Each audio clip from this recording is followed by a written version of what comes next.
the supreme black dragon throne. Hello again, dear adventurers of the multiverse. Thanks for joining us once more on this epic journey. Remember, this story is pure science fiction from our wild imagination. So don't go trying to summon dragons in your backyard.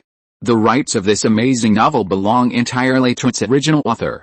We are only the narrators. Do you want more adventures?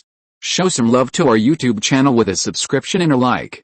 And if you want exclusive content, our Patreon is waiting for you with open arms. Chapter 1: The Feast. A warm, comfortable feeling enveloped his body, and Lin Xiao subconsciously stretched his limbs, but unexpectedly, a hard object bound him. Lin Xiao struggled with all his might. Crack, crack, crack. A crisp sound rang out, and Lin Xiao hatched. What came into view was no longer the familiar room, but a silent swamp. Around him were two enormous eggs and a ferocious, jet-black beast. It was enormous, with horns on its head, sharp teeth and claws, and a pair of vertical pupils that looked terrifying.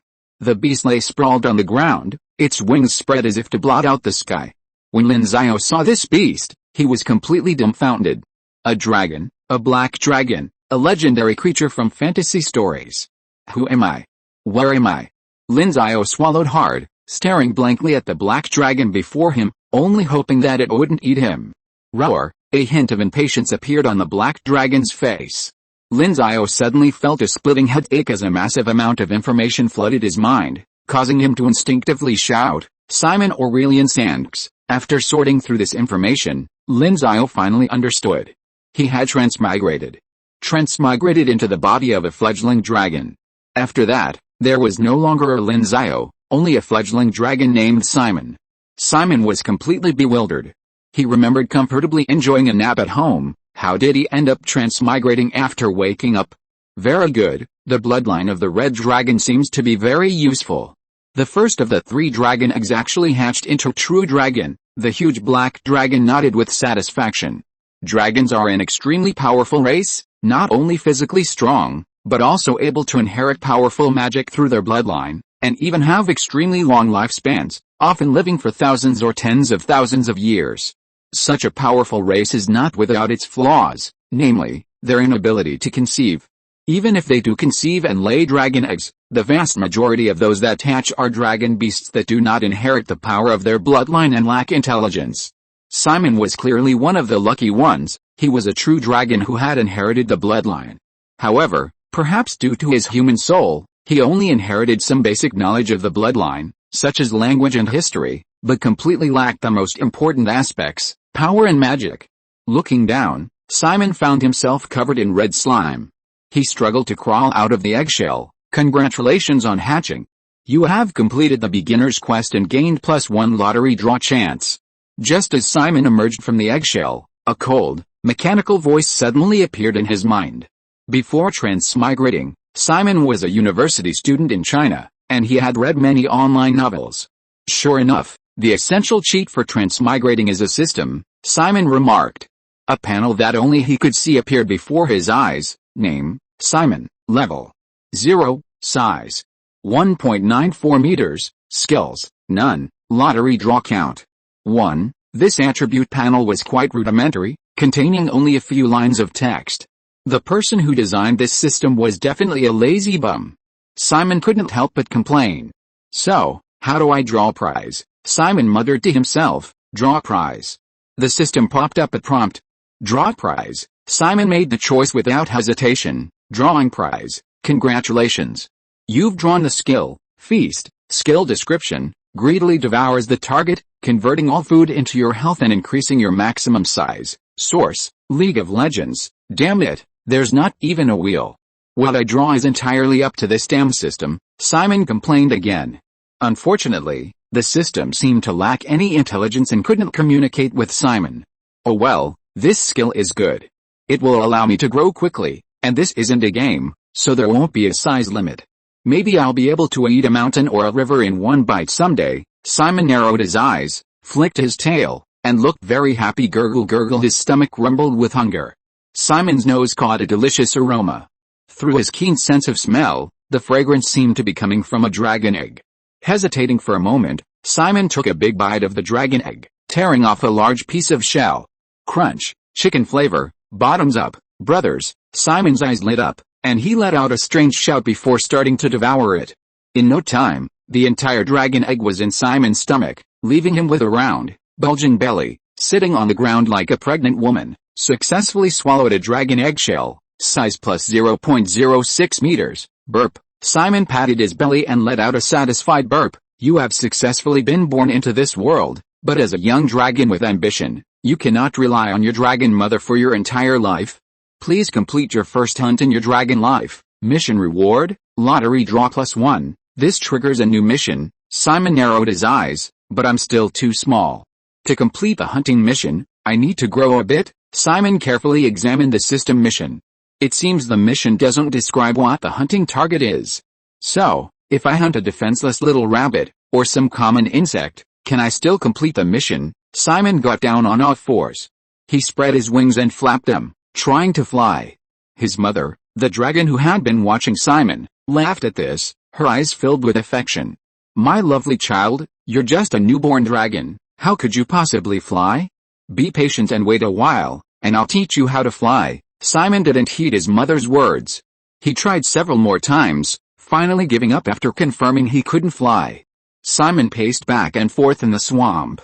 Perhaps because of his mother, the dragon's aura kept wild beasts away, not even mosquitoes.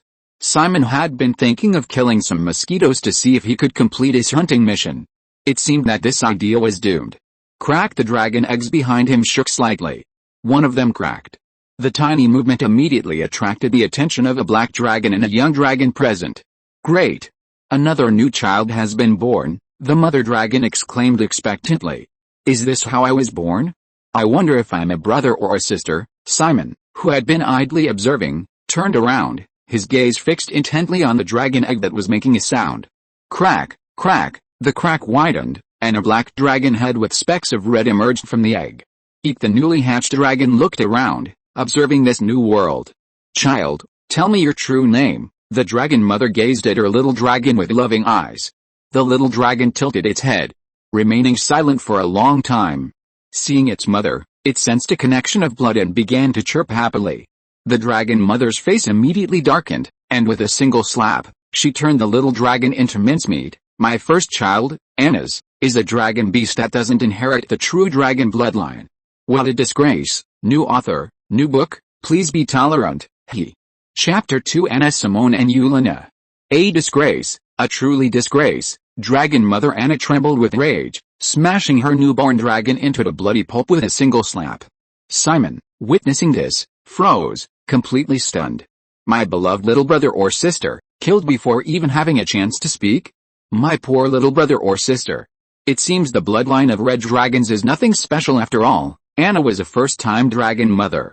Before giving birth, she knew that most of her offspring would likely be dragon beasts, and she had made many preparations, even finding a strong red dragon to be the father.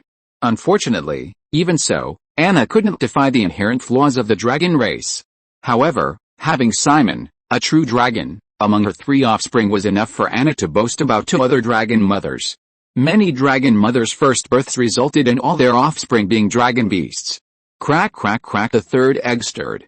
A new child is about to appear. Anna stared at the last egg. Hopefully, this won't be another dragon beast. Simon also turned his gaze towards it. Meanwhile, he silently blessed the last egg, hoping it wouldn't hatch into a dragon and be slapped to death by Anna. The eggshell cracked open, and a pure black baby dragon poked its head out. Child, tell me your real name. The dragon mother lowered her head, staring intently at the baby dragon. Her ferocious appearance suggested that if the baby dragon were a dragon, she would devour it without hesitation. The baby dragon was stunned for a moment, then slowly spoke. My name is Yulina Aurelian Shanks. Hearing this, the dragon mother laughed. She stood up, raised her head, and roared, ha ha ha ha, my first time giving birth. 2 out of my 3 children are real dragons. Her voice was deafening. The birds in the surrounding forest were startled and flew into the sky.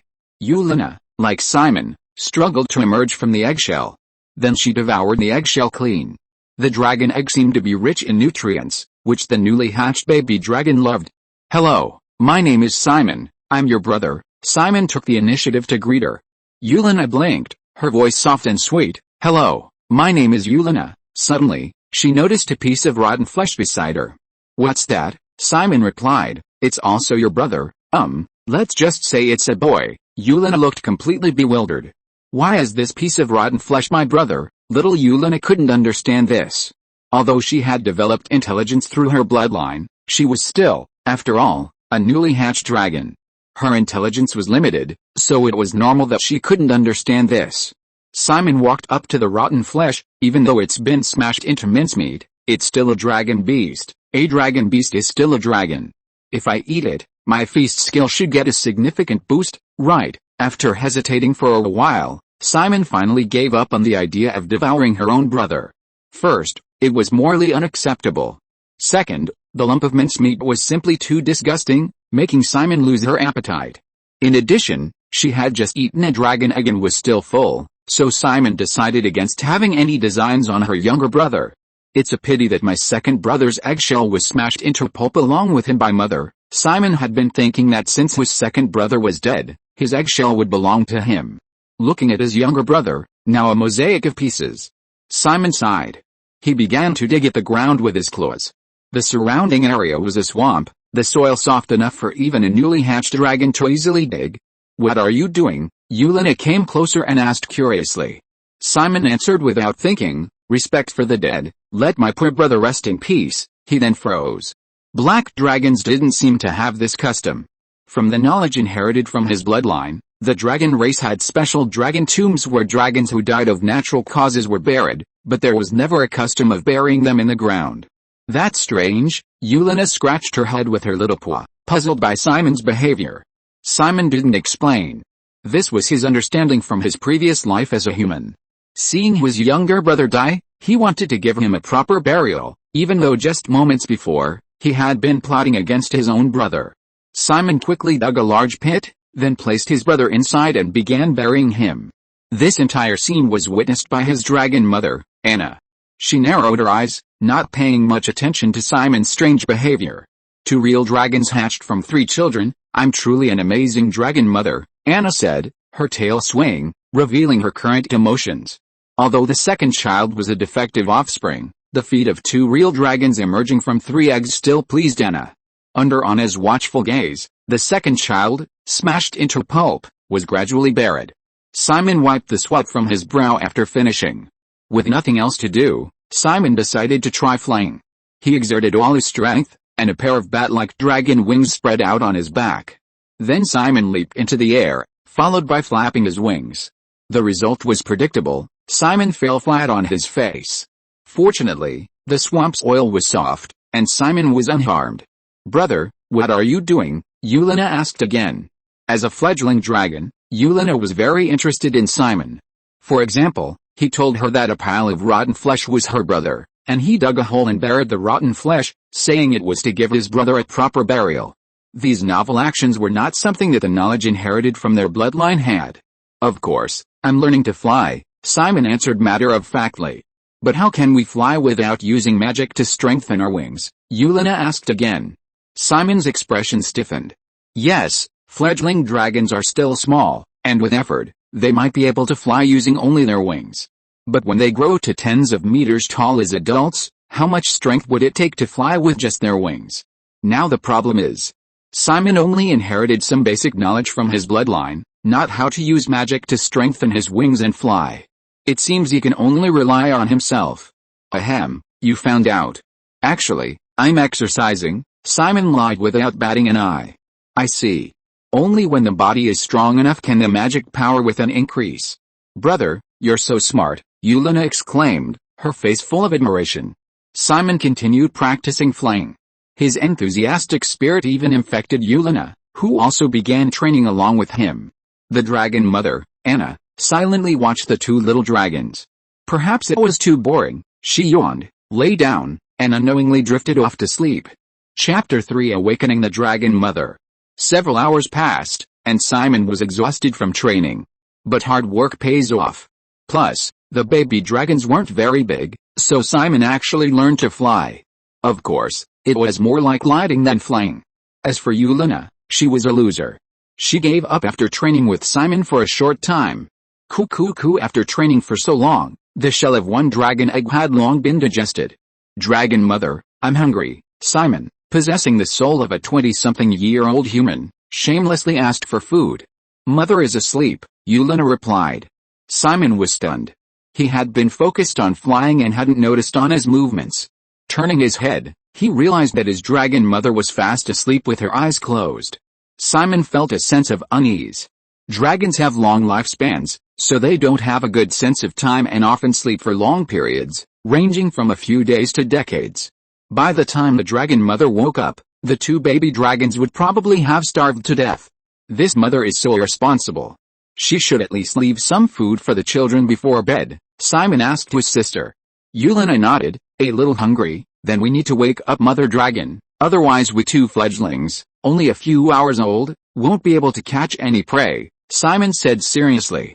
Yes, Yulina agreed, then asked doubtfully, but how can we wake Mother Dragon? Simon tried shouting, but it was no use. It seems that ordinary methods won't wake Mother Dragon, Simon murmured. What should we do? Being hungry is so uncomfortable, Yulina said anxiously, fidgeting. Simon gritted his teeth. It seems there's only one last method left. What method? Tell me quickly, brother, Yulina urged. Simon looked up at the enormous dragon mother and swallowed hard. Ordinary methods won't work to wake her, we can only try to attack Mother Dragon. Hearing this, Yulina was stunned for a moment. Should we really attack Mother? What if she gets angry when she wakes up? Yulina hesitated. Simon, on the other hand, shuddered at the thought of Anna's anger. Yulina was alright, having never witnessed her dragon mother's anger. Simon, however, had witnessed firsthand how a dragon mother, in a fit of rage, slapped her adorable little brother to death. But for a fledgling dragon only a few hours old to hunt was no easy task. It seemed they had to wake Mother. If nothing unexpected happens, Mother will sleep for at least several days and nights. Do you think we can hold out until then? Simon countered. Yulina remained silent. Clearly, without Anna providing food, the two fledgling dragons had no chance of finding sustenance. When Anna awoke, all she would see were two corpses. No matter what, let's give it a try. Even if Mother Dragon is really angry, we can just act cute and charm her, right? Even if she's furious, she can't kill us, can she? Dragon beasts are called beasts because, without inheriting bloodlines, they're no different from ordinary wild animals in their mother's eyes. Some benevolent dragons will raise their dragon beasts for a while before driving them out of their territory, leaving them to fend for themselves. Evil black dragons are merciful enough not to kill them outright.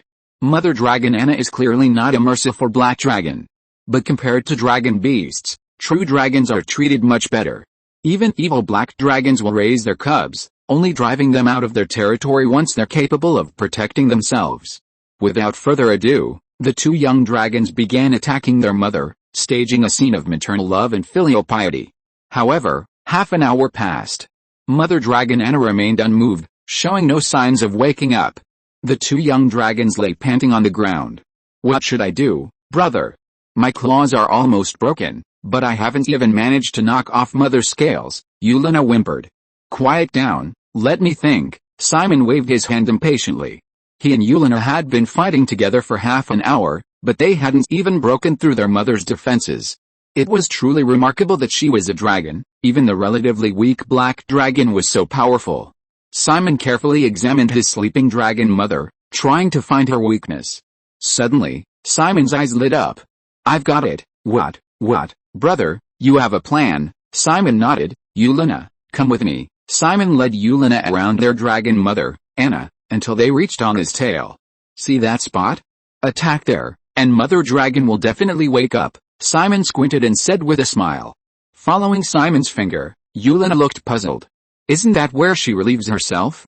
Will attacking that area really work? Of course it will. Look, Daenerys is covered in hard scales.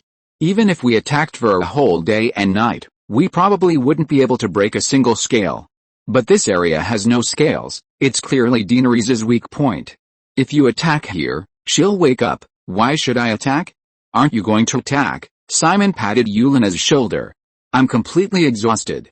The responsibility of waking Daenerys is in your hands, okay? Yulina nodded. Attacking her own mother's rear end, the thought was a little exciting. Yulina took a deep breath and launched a fierce attack. Roar! Just as Simon had predicted, Daenerys Anna let out a deafening roar, the sound waves rippling across the swamp. Yulina, what are you doing? Anna turned around and lifted Yulina up. The tiny dragon hatchling was like a toy in Anna's hands. Anna could crush Yulina instantly if she was displeased, just like her poor second brother. Yulina shrank back in fear. My brother made me do it. She immediately shifted all the blame to Simon. Simon's heart skipped a beat. Then he was faced with a dragon mother's, zhengning, ferocious hideous, face. Simon, what do you want to do? Anna roared, her eyes blazing with fury, her expression twisted into a terrifying grimace. Simon thought of his dead brother, and to protect himself, he could only brace himself and shout back, I'm hungry. If you sleep and don't care about us, we'll starve to death. Anna was stunned. This was her first time being a dragon mother. She recalled a distant memory from her childhood. In her memory, before she learned to hunt, her mother seemed to always provide food. Chapter 4 Hunting Competition. I admit I didn't do a good job. I'll go find you some food right away. Anna, the dragon mother, readily admitted her mistake, quite frankly. Setting Yulina down, Anna flapped her wings and soared into the sky. The enormous dragon shadow quickly disappeared into the horizon. Phew, it seems Dragon Mother is quite easy to talk to. Simon breathed a sigh of relief. Hey, brother, you're so clever. Your method really did wake Mother. Yulina walked over, grinning blankly. Soon, Anna returned, bringing with her a huge meal, a bison. However, its entire body was corroded by some substance, rotting away. The only way to recognize it as a bison was by its head, which still retained over 70% of its original shape. Eat, Anna said lovingly. Yulina pounced without hesitation and began to devour it. Simon stared at the unrecognizable bison, his face twitching. Black dragons are creatures that spew corrosive acid and prefer rotten meat, much like vultures. Simon's soul was human. He had absolutely no interest in rotting food. However, gurgle, gurgle, his stomach rumbled with hunger. Hopefully it won't taste too bad, Simon muttered, biting off a piece of meat from the rotting bison. As he chewed, the putrid smell spread through his mouth. The black dragon's taste buds produced a strange flavor. Physiologically, the taste was quite pleasant, but Simon still felt a bit strange eating it. Eat a small piece of beef. Size increased by 0.01 meters. As Simon swallowed, the system notified him on time. Simon's eyes lit up, and he ignored his psychological resistance, starting to devour the food. The two young dragons had huge appetites. The entire bison was eaten up in just half an hour, leaving only a skeleton. Eat half a bison. Size increased by 0.5 meters. Brother, how come you seem to have gotten bigger? After finishing the bison and filing her stomach, Yulina looked at Simon with a puzzled expression. Anna, the dragon mother, looked closely and noticed that her eldest son did seem to have grown a little bigger. Anna didn't pay much attention. She simply thought her eldest son was growing faster. However, Yulina found this a bit strange. He had been about the same size as her just moments before, but after eating the bison, Simon had suddenly grown significantly larger. He's eaten and drunk his fill, and has plenty of nutrition, so of course he'll grow bigger. What's so strange about that? Simon casually brushed it off. The day after his birth. Perhaps because he was still a fledgling dragon, Simon was very sleepy. It wasn't until midday, when the sun was high in the sky, that Simon slowly opened his eyes. After getting up, he stretched lazily. Brother, you lazy dragon, I got up early. Seeing Simon awake, his sister Yulina hopped around in front of him like a cheerful little pony. Good morning, Yulina, Simon yawned, still somewhat reluctant to leave. Good morning, Simon, Yulina responded politely, then paused and added, oh, right, Mother said she's going to teach us how to hunt today. That's great. Simon thought of the system's hunting quest. Mother, brother's awake. Take us hunting? Yes, my lovely Yulina, the dragon mother Anna said gently. Anna stood up, grabbed her two children, and flew towards the distant sky. As an adult black dragon, Anna's flying speed was fast, carrying her two children without any problems. Soon, the three dragons arrived at a forest. Anna concealed her presence and put the children down. Go on, whoever catches prey first will be rewarded with a gold coin. Anna magically opened her palm. A gleaming gold coin lay in her palm. This was a special skill Anna had learned from humans. Giving appropriate rewards could motivate her children. Although losing a gold coin pained Anna, as a mother, leading her children on their first hunt and imitating human teaching methods was a very good idea. As expected, when the dragon mother Anna took out a gold coin, Both young dragons widened their eyes, drawn to the gleaming coin. A gold coin.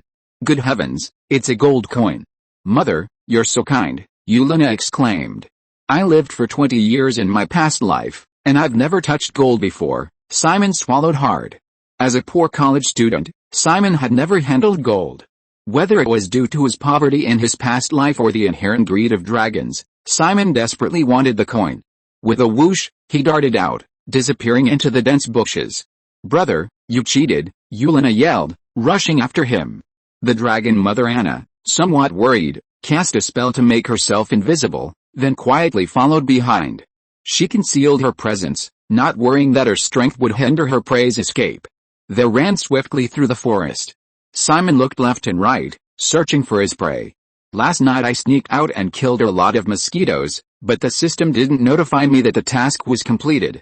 This time I'll try larger creatures, like rabbits or cats. They're not a threat, and I can still complete Daenerys's hunting competition, Simon muttered to himself. The grass rustled, and Simon, on a sudden inspiration, immediately lay prone, like a tiger preparing to pounce. Suddenly, a fawn's head popped out. Simon was overjoyed. But just as he was about to pounce, ready to bite the fawn's neck with his sharp teeth, a howl came from behind. Brother, where are you? I can't find you. The fawn looked panicked and immediately fled to the side. Simon, annoyed, turned around and saw Yulina with a cunning look on her face. HMPH, Simon, how could I possibly let you catch the prey first? Yulina thought to herself, but didn't show it on her face, instead feigning concern and fear. Brother, I'm so scared, don't leave me behind. Simon raised an eyebrow. Don't follow me. Go in another direction, unless you don't want the gold coins anymore, okay? Yulina obediently agreed and turned to leave. Simon went hunting again. This time he found a rabbit grazing. But just as he pounced, Yulina's voice came again. Brother, you're here too. What a coincidence. The voice startled the rabbit, and it quickly ran away. Having his hunt interrupted twice in a row, Simon trembled with anger and glared fiercely at Yulina. Get away. Yulina looked aggrieved and turned to leave. The third time, Simon targeted a mouse. Perhaps because of its good food, the mouse was enormous. But the result was the same, it was scared away by Yulina. You'd better die. Chapter 5, The Grey Wolf hunts the deer, but the evil dragon lurks behind. 1, 2, and 3. Even if Simon were a fool, he would see something was wrong. After Yulina scared away her prey for the third time, Simon immediately launched a counterattack. He leaped forward and kicked Yulina away with a Leo kick. Scaring away my prey again and again, do you really think I don't see through your little scheme? You'd better die, Simon roared in anger, kicking Yulina away. Yulina rolled several times on the ground like a ball before stopping. Anna, the dragon mother who was observing the two dragons from the shadows, frowned as she watched this scene. Although she was a dragon, she didn't want to see her two children kill each other. Simon was now nearly 3 meters tall, much larger than Yulina. Without any magic, Yulina was no match for Simon. Fortunately, Simon didn't intend to kill her. After kicking Yulina away, he continued on his way to find prey. Kissed by Simon, Yulina winced in pain and dared not disturb him again, choosing instead to hunt on her own. Simon, however, was very measured in his attack. The location of the kick was insignificant, merely enough to cause Yulina pain without injuring her and ensuring her hunt was unaffected. Simon walked slowly through the forest, patiently searching for prey. He lowered his body, folded his wings, and moved with light, silent steps. His efforts paid off, and Simon encountered suitable prey once more.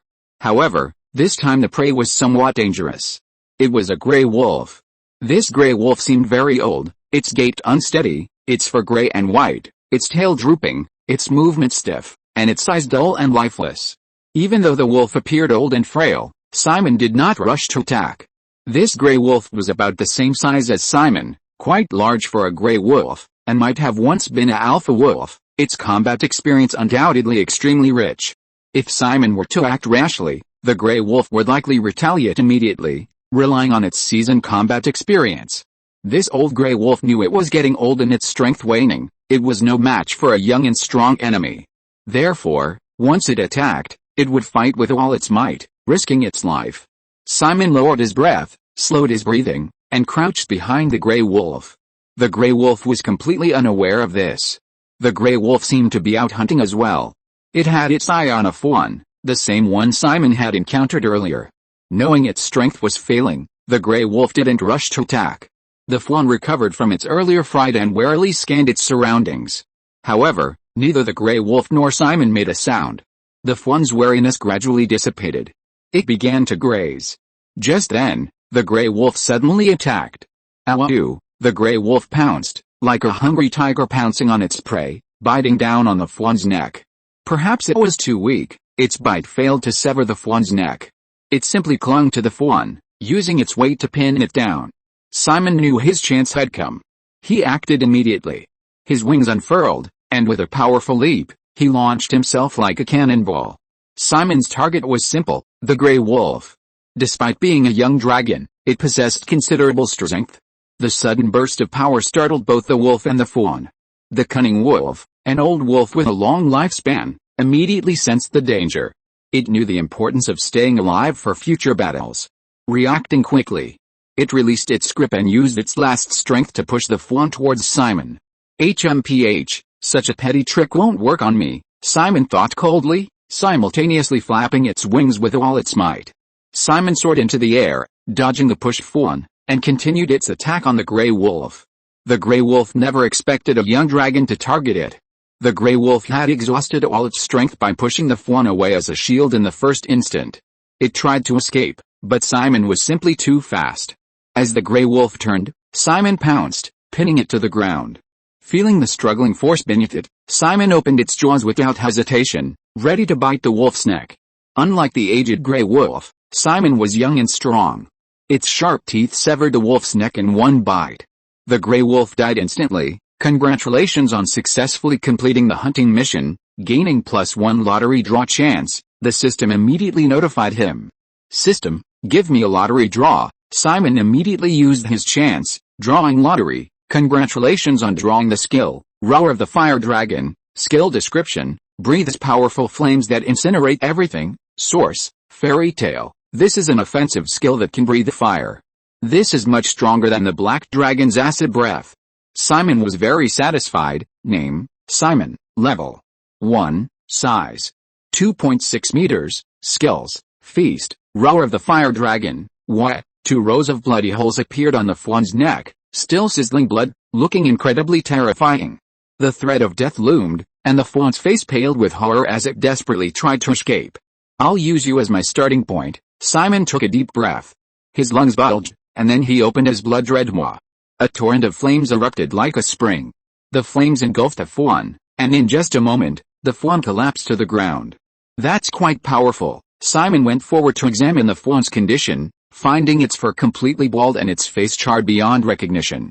Now that I can breathe fire, it looks like I won't have to eat the rotten meat Mom gave me anymore. Although rotten meat does taste good to a black dragon, I still prefer cooked food, Simon muttered to himself, then grabbed the deer's leg with one hand and bit the gray wolf's tail with the other. This was his first hunt, and both the gray wolf and the deer were very meaningful to him. So Simon planned to take them back and enjoy his hunted food. He returned to the forest where he had started with his 2 prey. His dragon mother Anna and his sister Yulina hadn't returned yet. Simon wasn't in a hurry and waited patiently. Several hours passed, and just when Simon was getting a little impatient, his dragon mother and sister finally returned.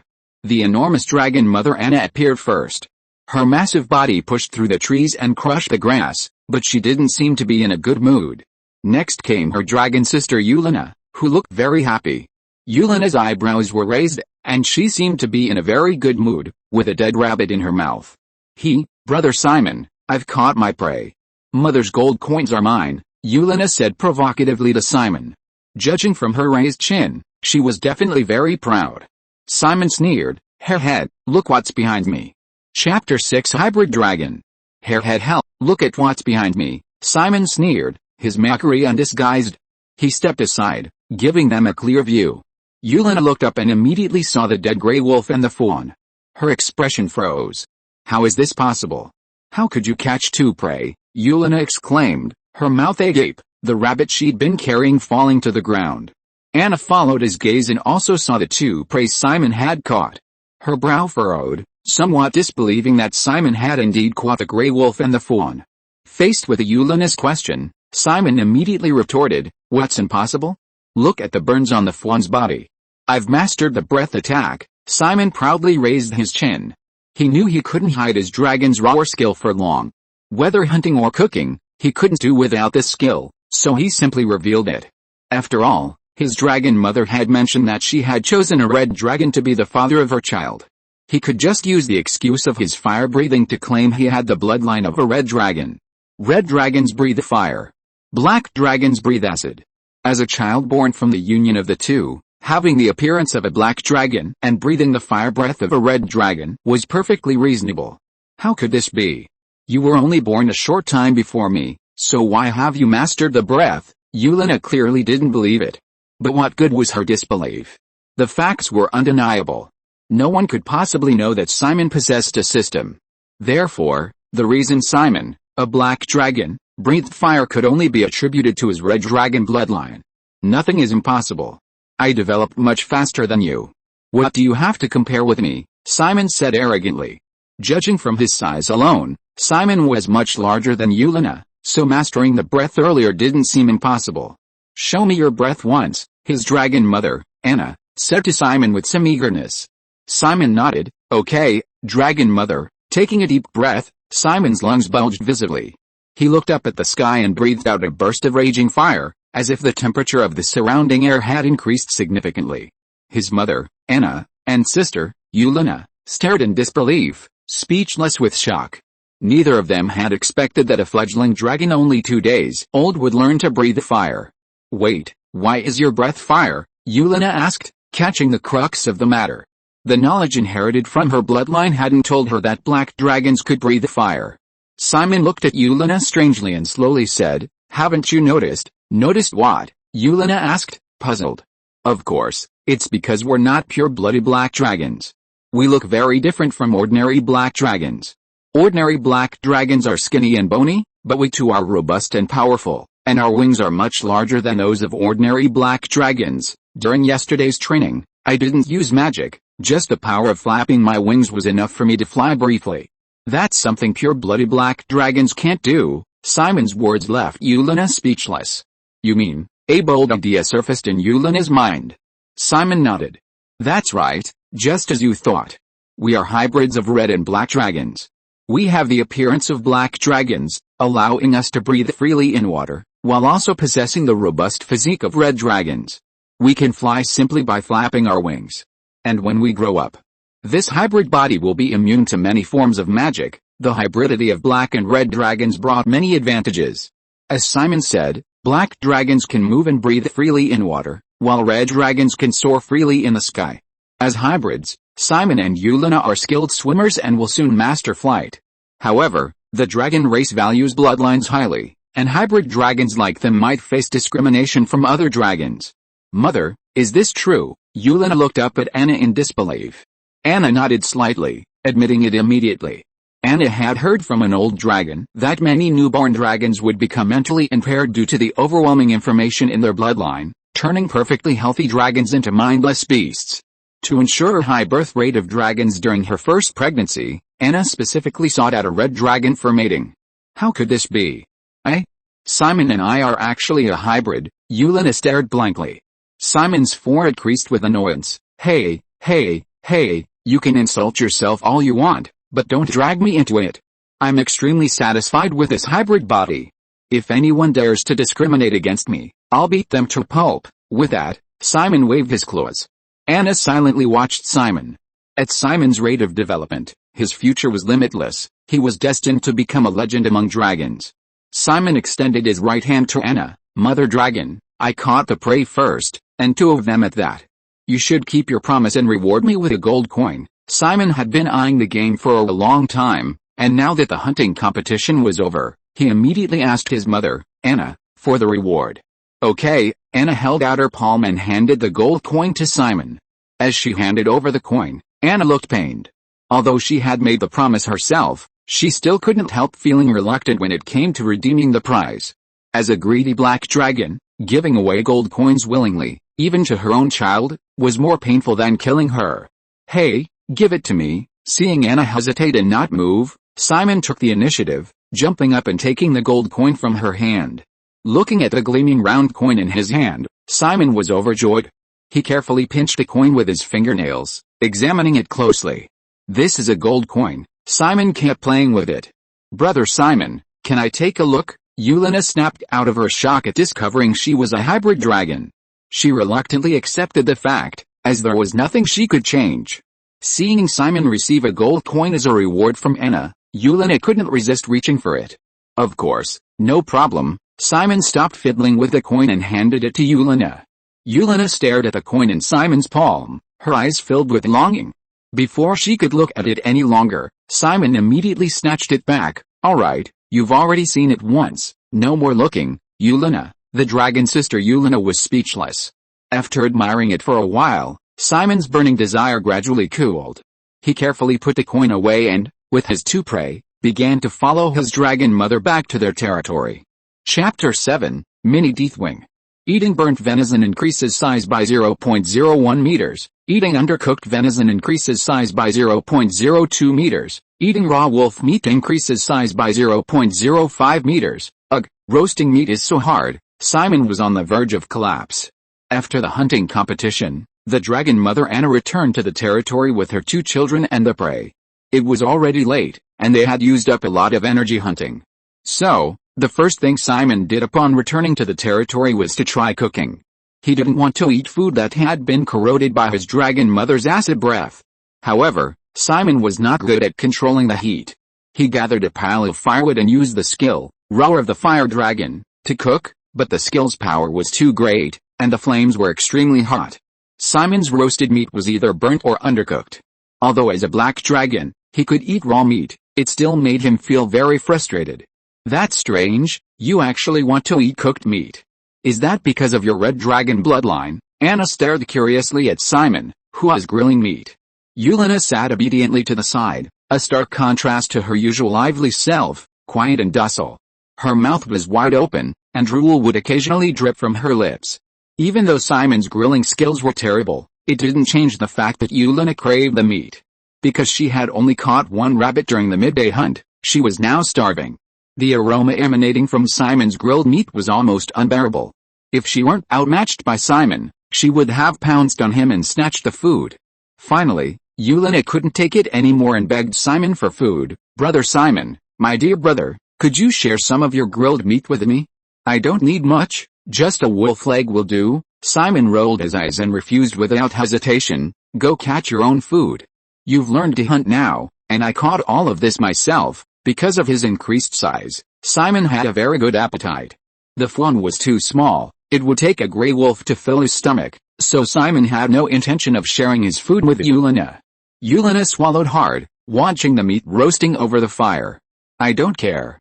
This roasted meat smells so good, I have to have a piece. Yulina displayed the greedy and selfish nature of a dragon, lunging at Simon. Unfortunately, as a fledgling dragon only 2 days old, Yulina was no match for Simon.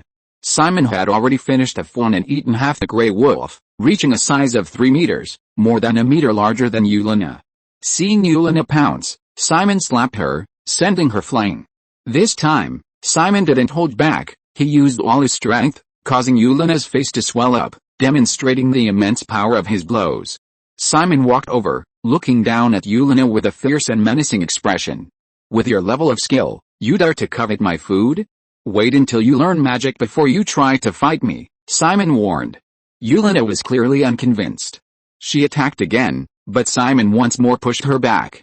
This time, Yulina realized the difference in their abilities. Before learning powerful magic, Yulina was probably no match for Simon.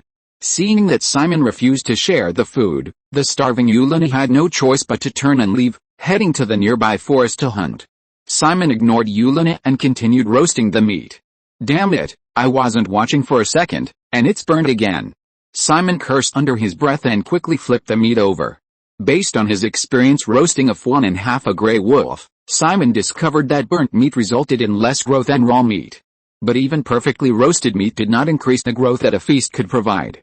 Therefore, eating raw meat is the most cost-effective option.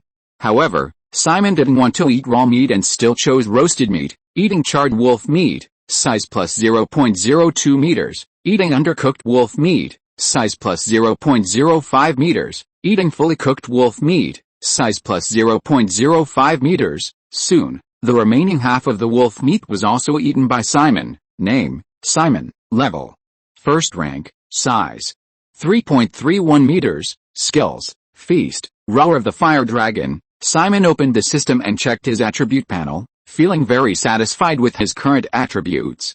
In terms of growth, he had feast to continuously increase his size. In terms of attack, roar of the fire dragon was also extremely powerful. My goodness, Simon, you've gotten even bigger. Returning from the hunt, Yulina exclaimed, dragging a white sheep and scrutinizing Simon from head to toe. Simon was only born a few minutes earlier than Yulina, but the difference in size between them was already apparent.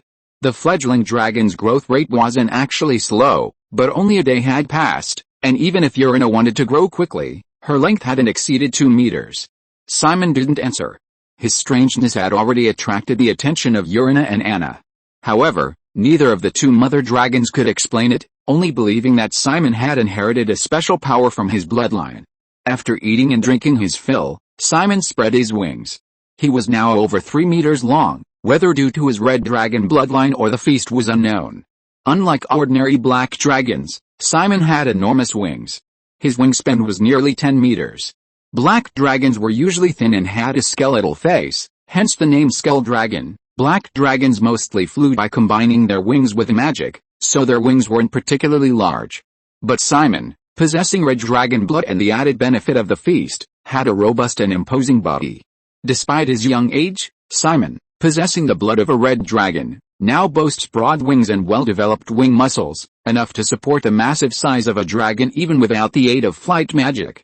Furthermore, Simon's face isn't as gaunt as that of a typical black dragon, often described as having a skeletal face. Simon's features are well-proportioned. He resembles a red dragon with black scales more than a black dragon. Horns are beginning to emerge from his head. With wingspans nearly 10 meters, Simon looks majestic. In appearance alone, Simon resembles a miniature version of Deathwing, utterly ferocious. This time, I only gained 0.71 meters after consuming a whole deer and a gray wolf, but before, I gained a full 0.5 meters after eating only half a bison. It seems the growth from this feast is greatly influenced by the strength of the food, Simon murmured to himself, planning to hunt even more powerful prey next time. Tigers and lions might significantly increase his size. If you are listening to this novel on a channel other than Fanfic World, it means it was downloaded and re-uploaded without effort. We warmly invite you to visit our channel, Fanfic World. There you will find the original version of this story and many other novels of various genres. We look forward to seeing you dive into a world of incredible novels. Chapter 8 Mother's Fear. Brother Simon. Yulina's voice was high-pitched and affected. Simon shuddered, feeling a chill. Just say what you want, don't talk like that. Simon took 2 steps back. He had to temporarily abandon his plan to train. I'll give you half of this sheep, and you can let me play with the gold coins for a while, okay? Yulina dragged the sheep she had hunted, probing. As a dragon, the love of treasure was ingrained in its bones. Even a young dragon was no exception. But right now, where would these young dragons get their hands on treasure? The only way was through the reward from their dragon mother, Anna. However, everyone knew the greedy nature of dragons. Anna had already given her a gold coin as a reward for the hunting competition, which was enough to make her wins, and she probably wouldn't do that again. If Yulina wanted gold coins, she would have to wait until she grew up, was driven out of the territory by her dragon mother Anna, and then plunder them from other intelligent beings. Okay, Simon hesitated for a moment before nodding in agreement. He loved gold coins, but not to the extent of a dragon's greed. After all, Simon's soul was still human, capable of suppressing his desires. Lending a gold coin to his sister to play with for a while, and getting half a sheep for free, it was a windfall. Simon turned and dug the buried gold coin from the ground, handing it to Yulina. Yulina, true to her word, gave Simon half a sheep. Simon wasn't particularly hungry, but he set the sheep aside. You can play with a gold coin for half a day, return it to me after my hunt tonight, Simon instructed. Okay, Yulina replied casually. She played with a gold coin while eating. Simon ignored her and began training. Push-ups, running. Simon didn't neglect these physical training exercises, and of course, the most important one, flight. With his increased size, Simon's strength also grew. When he spread his dragon wings and flapped them forcefully, a gale would rise. With each flap of his wings, the gale intensified, and Simon's body gradually lifted off the ground. Yulina, who had been playing with gold coins, stopped and stared at Simon in astonishment. "Simon, you've learned to fly." Just yesterday, Yulina remembered that Simon couldn't fly. At most he could glide a short distance. She never expected that in just one day, Simon had already learned to fly. What a terrifying talent. Even his dragon mother, Anna, frowned and stared intently at Simon. Simon's growth rate was far too fast, which made Anna feel uneasy. Black dragons were a type of dragon without morals. They didn't care about ethics. Matricide was a common occurrence within the dragon race. Therefore, most dragon mothers would drive their children out of their territory once they reached a certain age. Once driven out, it meant severing ties. The next time they met, if there were no conflicts of interest, they might even chat and laugh. But if interests were involved, even a mother and child would fight each other without hesitation. Now, Anna felt a sense of crisis regarding her eldest son. Black dragons were all greedy and selfish. If Simon ever set his sights on her treasure, Anna could easily suppress him now. However, at Simon's exaggerated growth rate, he would probably start mastering magic in just a few days. Although Simon hadn't inherited magic from his bloodline, Anna didn't know that. She'd heard that other dragon mothers would raise their children for several months until they were old enough before driving them away. But Anna knew that if Simon was given a few months of peaceful development, he would be much larger than her, not to mention his magic. Anna panicked, and her gaze towards Simon unconsciously became wary. "I'll send Simon away when he's a little older. Keeping him around is too dangerous. Remember yesterday, it was he who instigated Yulina's attack on me. Simon is a rebellious child, he absolutely cannot be allowed to stay." Anna made up her mind. Simon, flapping his wings and familiarizing himself with flight in midair, was completely unaware that his mother had decided to banish him. Having just learned to fly, Simon's movements looked a little awkward. But that didn't matter. Once he got used to it, Simon's flying posture would become smooth. Judging by the time, it should be around 5 o'clock in the afternoon, Simon said, glancing at the setting sun. "Mother Dragon, I'm going hunting in the eastern forest. If I haven't returned by sunset, remember to come and rescue me." Simon spoke to his dragon mother, Anna, while still airborne. "I didn't realize you were so afraid of death, little one." Anna chuckled, the wariness in her eyes quickly fading, replaced by a mother's love for her dragon cub. Before severing ties and banishing him from her territory, the dragon mother clearly still cared deeply for her child. "Go on, and remember to come back early." "Yes, Mother Dragon." Simon nodded slightly, then vigorously flapped his wings and flew towards the eastern forest. His flight speed was slow, but as Simon gradually became familiar with the feeling of flying, his speed increased. Anna's territory was quite far. Coupled with Simon's unfamiliarity with flying, it took him a full half hour to reach the forest. "The trees in the forest are too dense, I can't see anything. I'd better fly down," Simon said, landing in the forest. Simon was already over 3 meters tall. With his wingspan, he was nearly 10 meters. This size was considered extremely ferocious in the eyes of ordinary wild beasts. So, as soon as Simon landed, some of the smaller beasts around him immediately ran away. Simon glanced at the panicked fleeing beasts, but he wasn't in a hurry. This time, Simon's goal in the forest wasn't just simple hunting. He wanted to challenge ferocious beasts, such as tigers, lions, cheetahs, and bears. These beasts were exceptionally fierce, and Simon wanted to see if the feast he had consumed would increase his size even more. He began to walk through the forest, searching for traces of these ferocious beasts. But he found no clues. Suddenly, a small light bulb went off in Simon's head. A bold idea emerged in his mind. "I am a powerful dragon, a mighty predator. Why should I be foolish enough to search for prey myself? I can just lure them out. Ferocious beasts have a keen sense of smell. I can kill other wild animals and then bleed them to lure out the ferocious beasts. I just need to hide in the shadows and find a suitable opponent. Besides, even if I can't beat them, I can just flap my wings and fly away." Chapter 9 Black Tiger. Clatter clatter. Clatter clatter in the forest, a sheep was running frantically forward, as if a demon was chasing it. There was no demon, but there was a dragon. "You run, I chase, you can't escape." Simon flapped his wings, pounced, and pinned the sheep to the ground.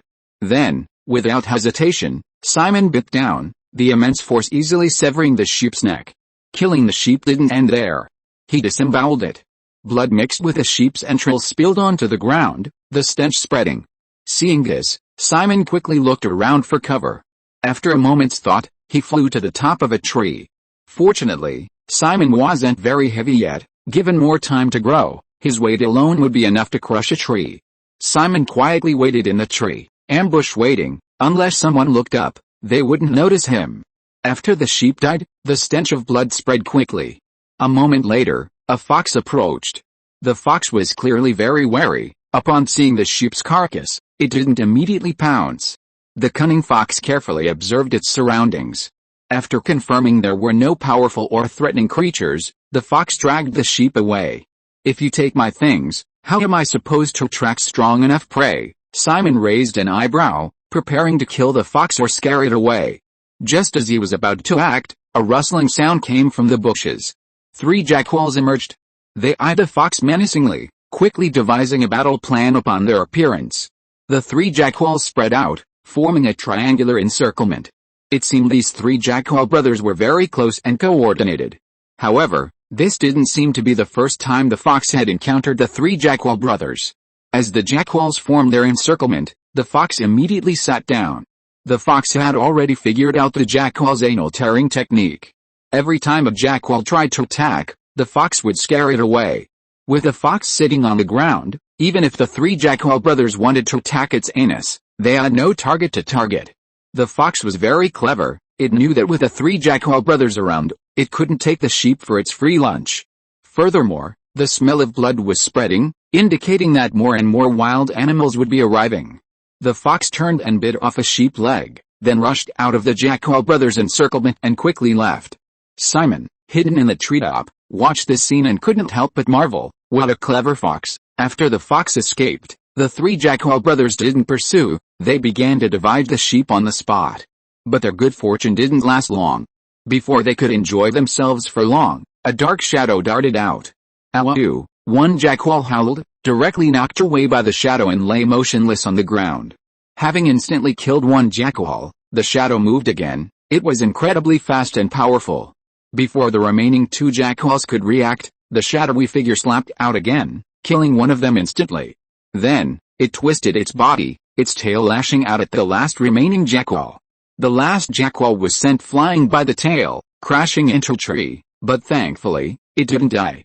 Woof woof. The jackal glanced at the shadowy figure with lingering fear, then fled in a flash, not daring to avenge its fallen brethren.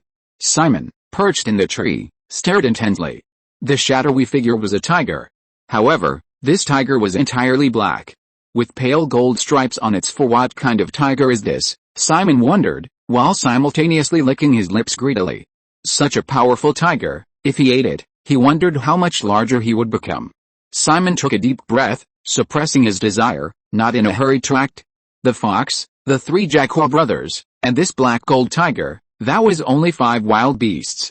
The stench of blood didn't dissipate quickly, and many carnivorous beasts were still drawn to it. However, with a black gold tiger present, most of the animals merely glanced at it from afar, too afraid to approach. But clearly, the black gold tiger wasn't the only powerful predator in this forest. Roar! A brown bear emerged, letting out a deafening roar.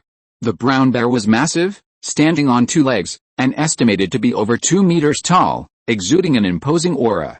Attacked by a formidable enemy, the black gold tiger stopped eating, thick blood dripping from its chin. Annoyed by the interruption, the black gold tiger's face darkened. Roar! The black gold tiger turned and roared, its howl echoing through the forest. The brown bear, not to be outdone, roared back. The 2 quickly clashed. The brown bear stepped forward, swinging its massive paw to strike. But the black gold tiger was incredibly fast, its movements as agile as a butterfly, easily dodging the paw and then biting down on the brown bear's belly. With a ripping sound, the brown bear's skin was torn open, a large chunk of flesh ripped off by the black tiger. Fortunately, the brown bear's hide was thick, and it didn't fall, but it was certainly not in good pain. With a painful howl, the brown bear lowered its entire body, attempting to use its weight advantage to crush the black tiger. However, the black tiger had anticipated this. A mocking glint in its eyes, It leaped back to dodge. This is a completely different level of combat. What breed is this black tiger? Simon wondered, simultaneously eager to try. He knew the black tiger would soon strike the brown bear, and that would be the perfect opportunity for him to intervene. The black tiger placed a foot on the brown bear's head, its face displaying a human-like mockery, as if laughing at its overestimation of its strength. The brown bear struggled desperately, but the black tiger gave it no chance to escape, slapping its head heavily with its paw. The brown bear groaned and fell silent. Now, Simon knew this was the perfect moment to strike. Having just slain a formidable foe like the brown bear, the black gold tiger would instill fear in the surrounding weaker beasts, causing it to lower its guard. Simon, seizing the opportunity, could easily take down this powerful opponent with a single, fatal blow. Thinking this, Simon leaped from the treetop. His attack was decisive and powerful. Simon used all his strength, opening his mouth wide as he landed, inhaling deeply and rapidly expanding his lungs. Through Simon's mouth, scorching flames erupted from his throat. Roar of the fire dragon, a torrent of flames erupted, raining down and engulfing the black gold tiger. The black gold tiger, caught off guard by an enemy at the treetop, was caught off guard and unable to dodge. The intense heat of the flames caused the black gold tiger pain. The flames continued to burn, but even after Simon finished exhaling, the black gold tiger did not collapse. Severely injured and engulfed in flames, the black gold tiger remained standing. Its gaze fixed on Simon. Chapter 10, An Exhilarating Battle. Holy crap, it's still alive, Simon stared in disbelief, slowing his wing flapping and landing on the grass. Opposite him, the black gold tiger glared, its eyes blazing with fury, as if it wanted to devour Simon alive. Simon had been observing from the sidelines, hoping to reap the benefits of both the brown bear and the black gold tiger. But to his surprise, his full force breath attack hadn't even killed the tiger in one strike. Truly terrifying. Roar, the black gold tiger roared furiously, its howl echoing through the forest. The pale golden stripes on its body began to change, becoming fluid like water. Whoosh, the black gold tiger vanished from its spot. Simon was stunned. The next second, out of the corner of his eye, he saw a dark shadow appear beside him. Before he could react, the shadow was already beside Simon, slapping him with its paw. Pain shot through him, and Simon was sent rolling away. A piece of scale fell from his body. Such speed! I didn't even have time to react, Simon exclaimed in shock. Turning his head, he saw that the spot where the black tiger had slapped him was now covered in scales, all of which had been knocked off and were swollen and red. Its strength is incredible. Although I'm young and my scales aren't as hard as an adult dragon's, my defense is still quite good. It knocked off my scales with just one slap. This black tiger didn't even use its full strength when it fought a brown bear. This black tiger is probably not an ordinary beast, it's likely a magical beast. Judging from its flowing stripes, it probably used some skill or ability to greatly increase its speed. Otherwise, I wouldn't have been unable to react. Simon's mind raced, his thoughts racing. He quickly figured out the reason for the black tiger's increased speed. Since it's a magical beast, there are different levels of strength. My current strength is judged by the system to be at level 1. I wonder what level this black tiger is at. Simon's fighting spirit ignited. Even if he couldn't beat it, he could still escape. No matter how fast the black tiger was, it couldn't fly into the sky. So Simon decided to go all out and fight the black tiger to test his own strength. Thinking this, Simon turned and shouted at the black gold tiger, "Come on!" The black gold tiger, enraged, roared, "Roar!" With a furious cry, it vanished from its spot once more.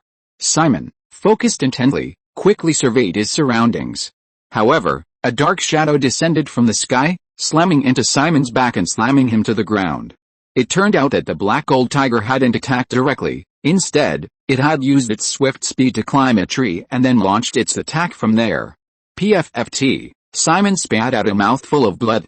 Young dragons are extremely weak creatures, and their survival rate is very low when living alone. This is why the dragon race has the custom of raising young dragons, even the 5-colored evil dragons, who don't value kinship. But Simon was different. The feast didn't just increase size, more importantly, it increased his maximum health. Simon might be inferior to this magical beast, the black gold tiger, in many aspects such as strength, speed, and defense, but in terms of health, Simon wasn't afraid of this beast. He could wear it down. HMPH, get out of my way, Simon roared, bracing himself on all fours and throwing the black gold tiger off his back.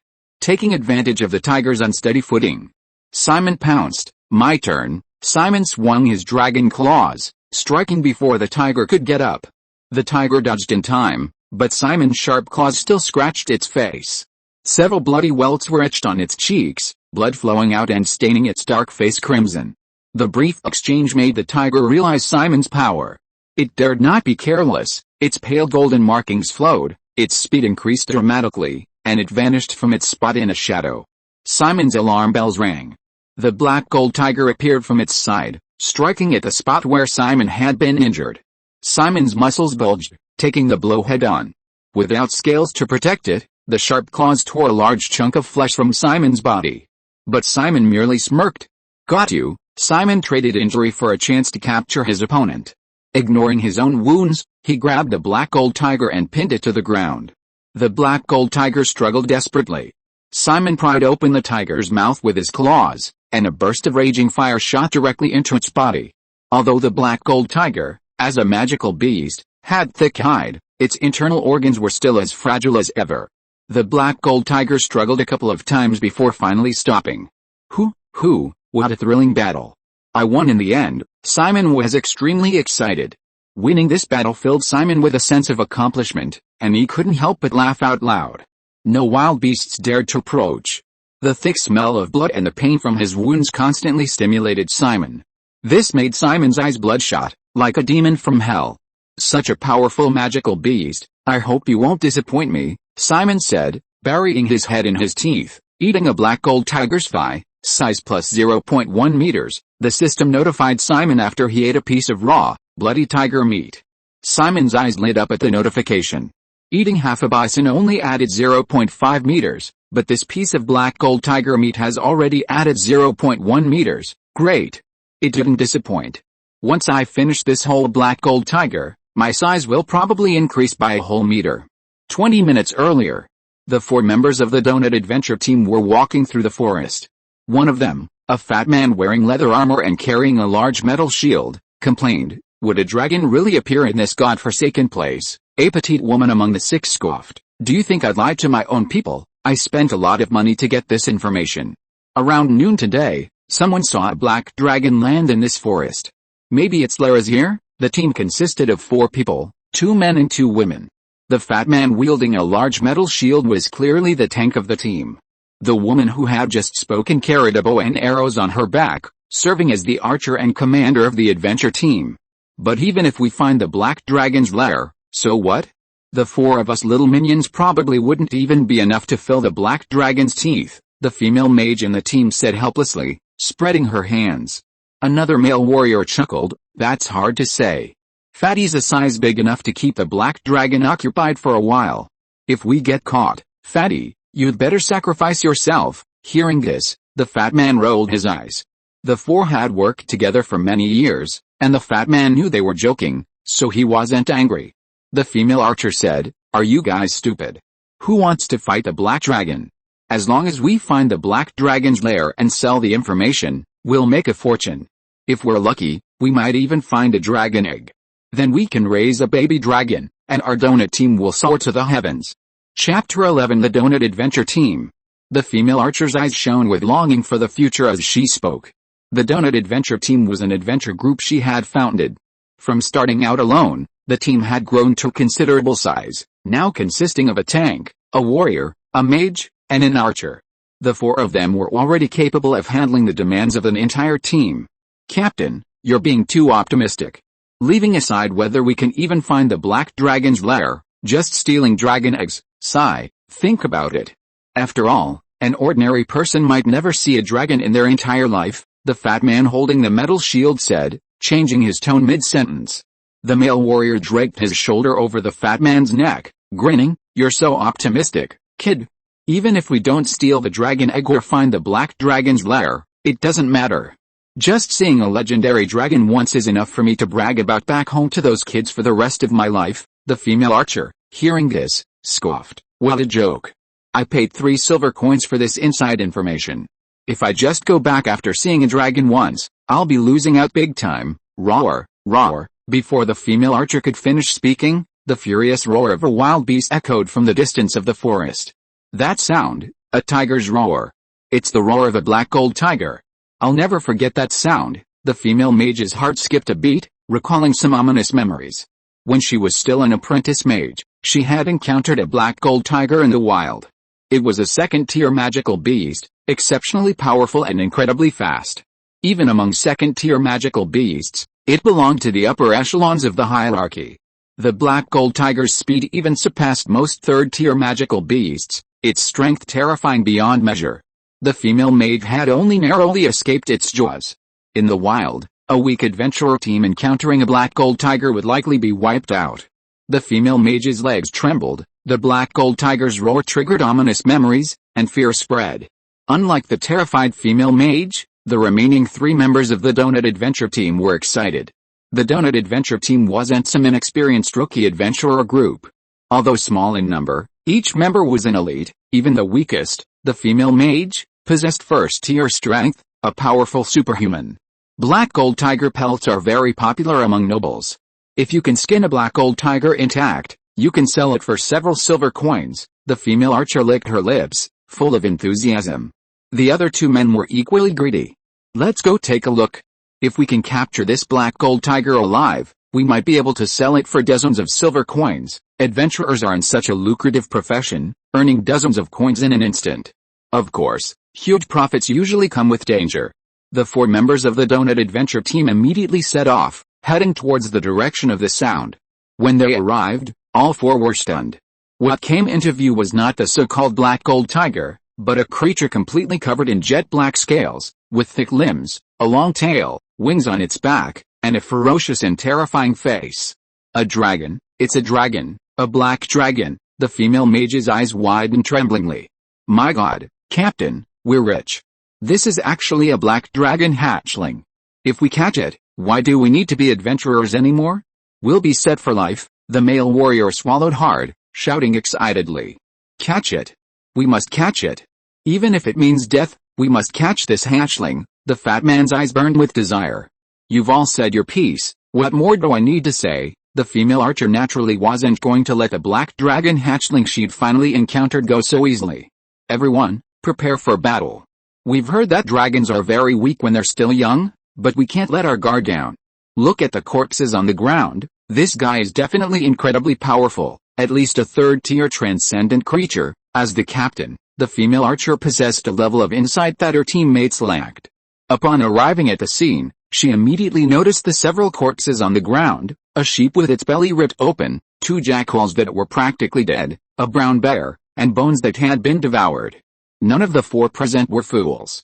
Judging from the black gold tiger's roar earlier, the pitiful creature on the ground, reduced to bones, was undoubtedly the black gold tiger, incredibly powerful even among second-tier magical beasts, known as the killer of new adventurers. Rumors say that young dragons are very weak. The 4 members of the Donut Adventure team just wanted to curse. What a load of rubbish about being weak. Whose weakling can kill a brown bear and a black tiger? You step forward, I promise I won't kill you, humans. Simon raised an eyebrow, curiously examining the 4 people before him. This was the first time he had seen humans in this world.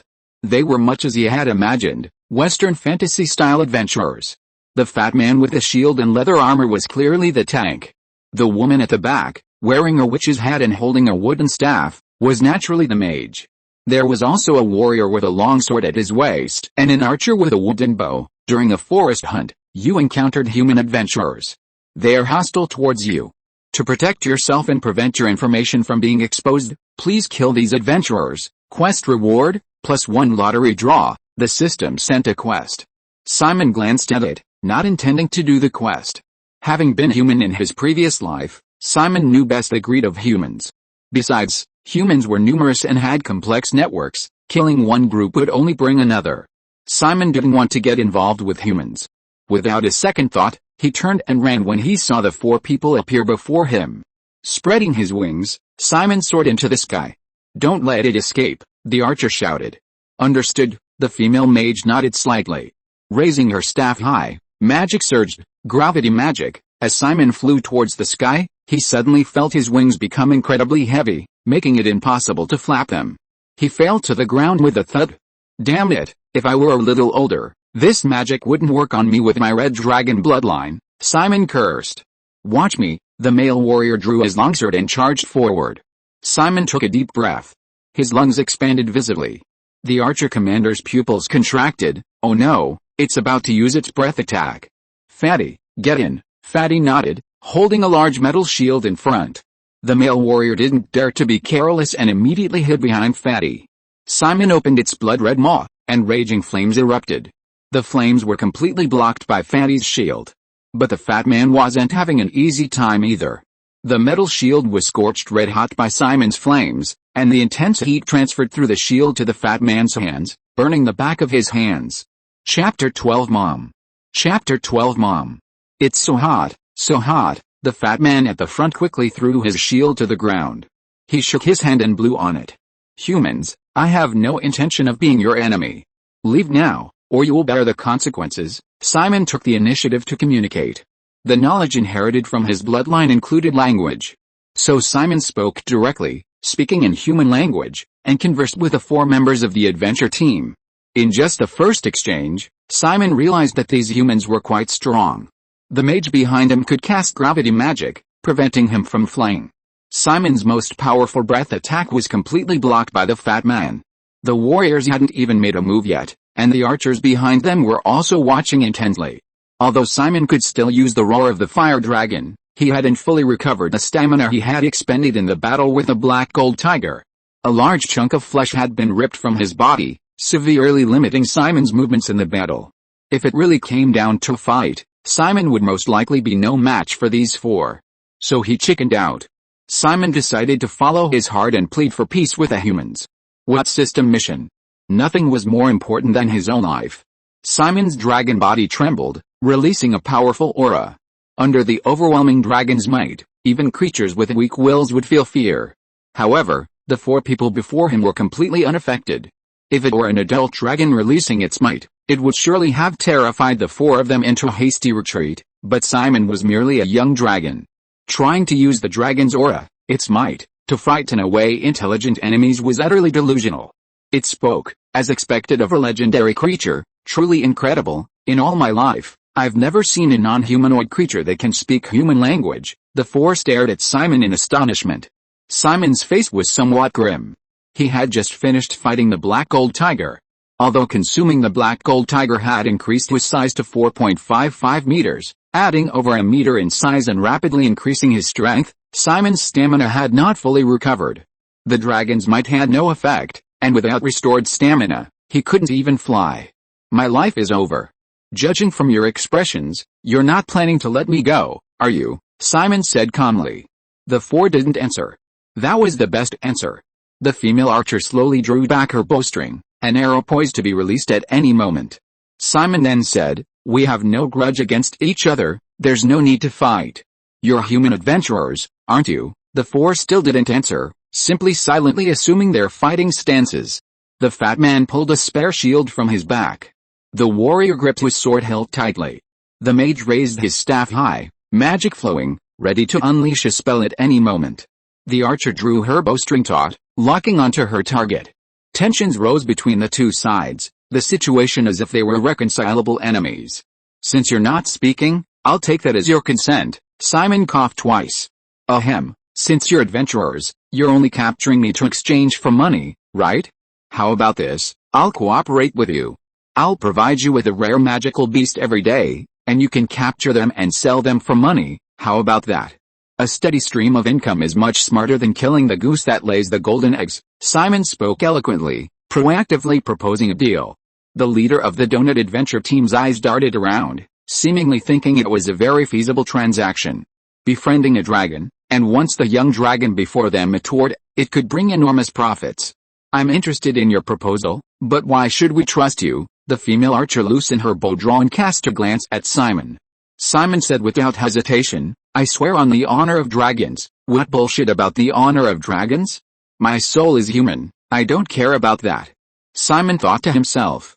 The female archer was immediately moved. I never expected you to swear an oath on the honor of the dragon race. I truly admire you. Just as the female archer was about to agree to cooperate with Simon, the female mage beside her spoke up timidly, Captain, I've read in books that black dragons are evil dragons, devoid of morality. Can we trust what it says? Surely not. Dragons are such powerful creatures, they should care more about the honor of their race, right? The female archer was somewhat surprised. The female mage spoke again, but evil creatures usually don't keep their word. If it escapes, we'll probably never find it again in our lifetime. We don't have any written contract, how can we trust it wholeheartedly? The female archer, who had been wavering, gradually hardened her gaze. Yes, how could she believe the words of an evil dragon? Rather than a long-term, uncertain future, it was better to kill the goose that lays the golden egg and gain the immediate benefit. She slowly drew back the bowstring and aimed at her target. Simon's expression froze instantly. He glared fiercely at her. You bitch, I'll kill you. Simon roared, you forced me to do this. I didn't want to use this spell because it's too powerful. Using it would only result in heavy casualties. But now I have no choice. You're all going to die? Simon assumed a fighting stance. The female archer immediately gave orders to her subordinates. Everyone, be careful. The dragon's magic is terrifying. Even a young dragon can't let its guard down. Don't forget, it killed the black gold tiger. Simon took a deep breath and roared, Armstrong Cyclone Acceleration Jet Armstrong Cannon. The four were fully armed and focused. The fat man held his shield high, standing at the front of the group, ready to defend against any attack. The warriors, archers, and mages lined up behind the fat man. Just as they were preparing to withstand Simon's powerful magic, they saw him turn and run. Luckily, I've been training hard these past few days. Even if I can't fly, I can still run fast on four legs. Simon took a step and fled at top speed. This guy, he actually escaped. The four were stunned. They were all taken aback by Simon. Don't let him get away. The female archer fired an arrow from her bow. With a whoosh, the arrow sliced through the air and embedded itself in Simon's buttocks. Slow spell, the female mage quickly cast a spell. Simon, who was fleeing in the distance, immediately felt his movements become sluggish and stiff. Fatty, use that move. Alright. Fatty dropped his shield, lifted the warrior high, and then threw him like a shot put. The warrior was launched like a cannonball, his longsword attacking Simon mercilessly. This warrior had sharp eyes and had already spotted Simon's wound. So this sword was specifically aimed at Simon's wound. Without the protection of scales, another piece of flesh was cut off from Simon. Blood flowed, and Simon cried out in pain, but the warrior stood in front of him again. Simon, bewildered and cornered, suddenly calmed down. You're all doomed, the warrior scoffed. Trying to trick us again? You're quite cunning, dragon. Simon ignored the warrior, raised his head, stretched his neck, and roared to the sky, Mom. Chapter 13. Don't believe a single word the dragon says. Mom, dragon mother, your son is being beaten to death. Help, Simon screamed at the top of his lungs, his voice filled with anguish. The four men's expressions changed drastically upon hearing this. What could be called dragon mother by a young dragon? A fully grown dragon. Bluster, trying to trick us again. I'll finish you off, the warrior sneered, charging forward with his long sword. But the next second, a loud bang. The colossal creature descended from the sky, crushing the warrior into a bloody pulp with a single kick. Seeing the dragon mother's grand entrance, Simon smirked. Luckily, I warned the dragon mother beforehand, or we would have really been doomed today. Humans have actually come to this forest. Dragon mother Anna's gaze was icy, her skeletal face looking ferocious. Before a legendary creature, even the elite adventurers were no match. In a single exchange, the strongest warrior in the group was killed, without even a chance to fight back. A black dragon, a fully grown black dragon. The most timid female mage's legs went weak, and she collapsed to the ground, simultaneously feeling a warm sensation between her legs. A foul odor permeated the air. Simon, with his keen sense of smell, waved his hand in front of his nose. Anna, however, seemed unconcerned, not even flinching. It's a fully grown black dragon. Ha ha ha, to actually see a fully grown dragon in my lifetime, I can die without regrets. The fat man laughed loudly. His laughter displeased Anna. It seemed disrespectful to a powerful figure. Anna opened her mouth and unleashed a burst of acidic breath. The breath was incredibly fast. Fortunately, the fat man was strong and reacted quickly. The moment he saw Anna's acidic breath, he immediately raised his shield. However, it was futile. The fat man's shield was incapable of withstanding the black dragon's breath. In the blink of an eye, it was completely corroded by the acid. The remaining acid landed on the fat man, corroding his leather armor and flesh along with it. The fat man writhed on the ground in pain, only stopping after several minutes. The female mage and archer watched this scene, their hearts filled with grief. Their former comrades had died before their eyes, yet they stood frozen in fear under the black dragon's might. Simon boldly stepped forward and glanced at the fat man, noticing a large, corroded hole in his chest. Tisk, this fat man's strength is actually quite good. He's very strong and has a strong sense of responsibility, always holding the line at the front of the group during the battle. If he hadn't blocked my breath attack, I wouldn't have suffered such a humiliating defeat, Simon remarked. The fire dragon's roar was incredibly powerful, and Simon couldn't use it continuously for a short time. If the fat man hadn't blocked all the previous breath attacks with his shield, Simon could have killed at least 1 or 2 people with the dragon's roar, instead of being beaten like a wild dog and fleeing in a sorry state. Are you pitying him? Anna suddenly asked. Simon paused, turned to look at Anna, and asked, Why would you ask that? Anna replied, Because you're strange. If you pity him, it's not entirely incomprehensible. Anna recalled Simon's actions. For example, when he was just born, he would bury his younger brother, whom he had slapped to death, calling it peace in the grave. Dragons don't have this custom. Plus, given the moral compass of a black dragon, it's unlikely he'd have much affection for his dragon beast brother. Besides, Simon was obsessed with physical training. Normally, young dragons inherit flight-aiding magic from their bloodline as they grow. But Simon insisted on training to fly. What surprised Anna even more was that Simon actually flew without magic. Anna explained that Simon had more red dragon blood in him. His fire breath, enormous size, and wings all proved this. And, of course, Simon's growth rate was rapid. Anna's careful observation revealed that Simon grew larger every time he ate. Just this afternoon, without seeing him, Simon had grown considerably. Even if I'm curious, I can't possibly sympathize with an enemy, Simon said, a few black lines appearing on his forehead, speechless. Anna nodded slightly, agreeing with Simon's statement. Then she opened her mouth, ready to kill the remaining 2. Just then, Simon stopped Anna. Wait, Mother Deaneries, don't kill them. Anna looked puzzled. The female archer and the female mage immediately gave her grateful looks. Simon sneered inwardly, a cold glint in his eyes. Thank you so much. The female archer and the female mage thanked her repeatedly. If it weren't for the lack of a custom of kowtowing, they probably would have kowtowed loudly. Simon stepped forward, looking down at the 2 women. Simon was now over 4 meters tall, a behemoth among beasts. His imposing presence was still very strong. He looked at the 2 women and slowly said, Killing you would only be a way to vent my anger. There would be no benefit for me. The female mage quickly chimed in. Yes, my flesh isn't tasty either. Killing me would be pointless. Simon continued, How about this? Hand over all your money, and then you 2 can leave. The 2 women exchanged a glance, seeing surprise in each other's eyes. It was a joy akin to surviving a catastrophe, a resurrection from the dead. No problem, Lord Black Dragon. This is all the money I have on me, 70 silver coins and 40 copper coins. The female archer pulled a money pouch from her waist and respectfully handed it to Simon. Lord Black Dragon, I'm rather poor, I only have 10 silver coins. The female mage's money pouch was flat, nothing compared to the female archer's, who was the team leader. After thinking for a moment, the female mage handed over her staff. I bought the staff a while ago for 50 silver coins. It's worth quite a bit. Simon nodded and took the 2 women's wallets and staff. Opening the money pouch, coins clattered to the ground. Simon looked at the coins and nodded in satisfaction. Although they weren't gold coins, as currency, they were still money, and Simon was very pleased. Who doesn't love money? Alright, you can go now. Simon waved his hand, indicating that the 2 could leave.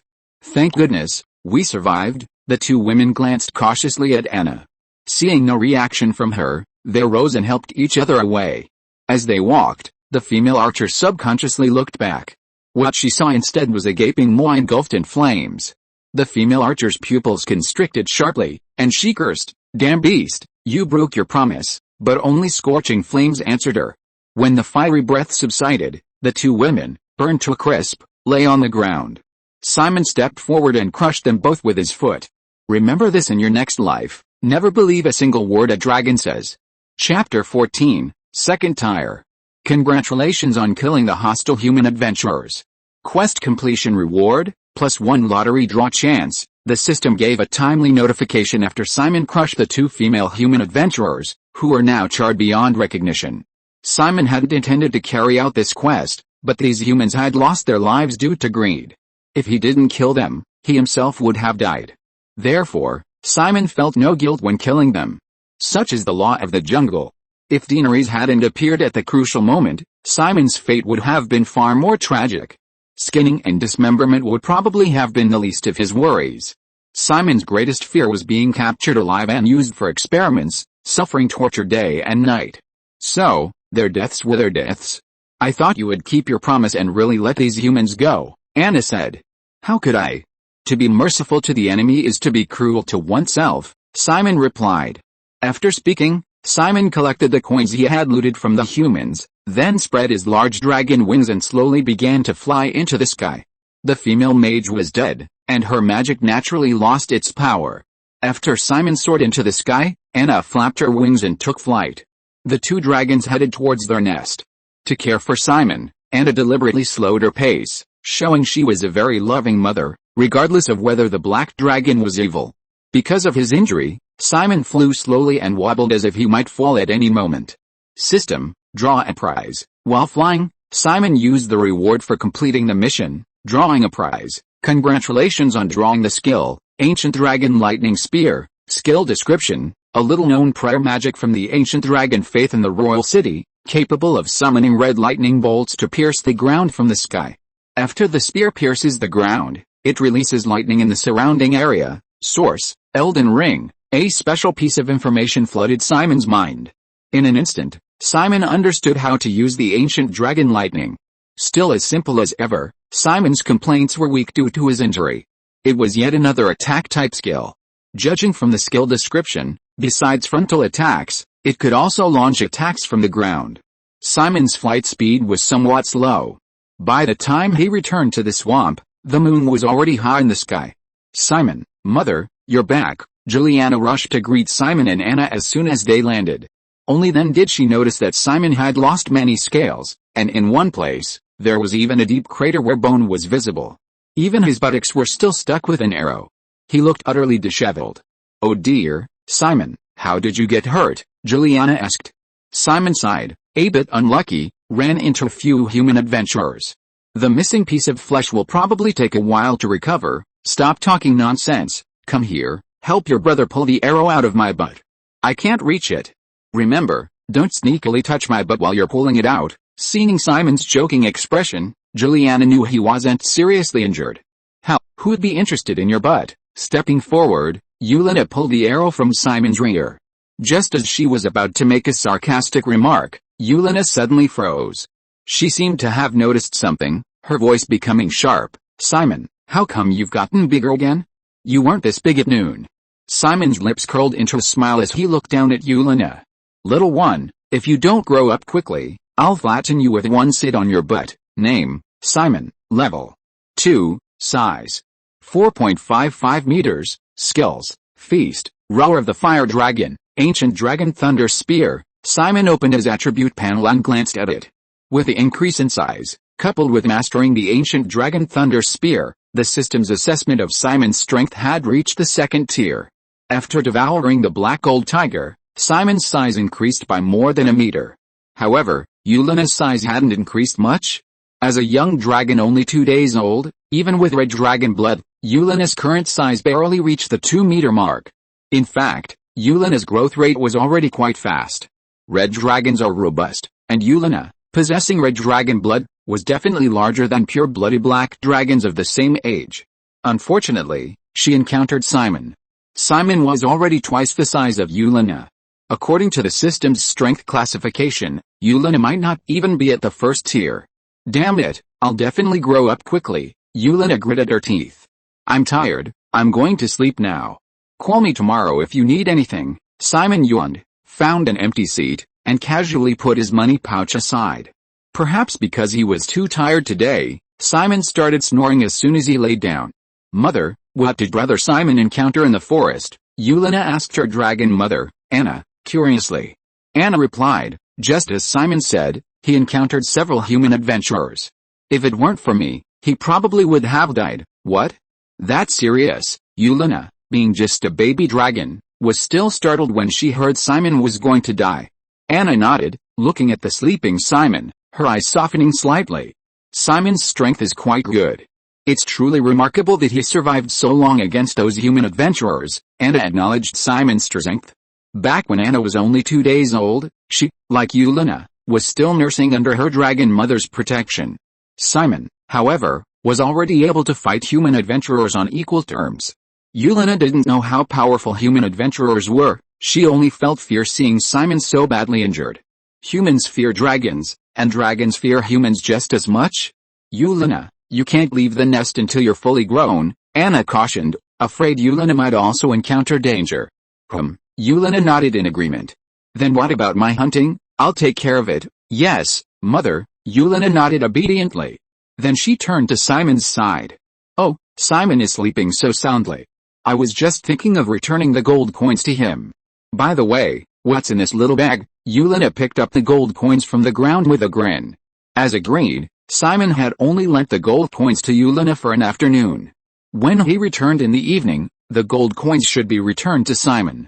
But this way, I can keep the gold coins for the whole night. Oh yeah, Yulina looked at the gold coins in her hand with great joy. Driven by curiosity, Yulina then opened Simon's little bag. Looking at the pile of coins inside, Yulina screamed at the top of her lungs, Simon, you damn bastard, how did you get money again? If you are listening to this novel on a channel other than Fanfic World, it means it was downloaded and re-uploaded without effort. We warmly invite you to visit our channel, Fanfic World. There you will find the original version of this story and many other novels of various genres. We look forward to seeing you dive into a world of incredible novels. Chapter 15 3 Days. Both were young dragons. Why did Simon receive a gold coin from his mother, and then so many silver and copper coins, while I, Yulina, received nothing? Unwilling.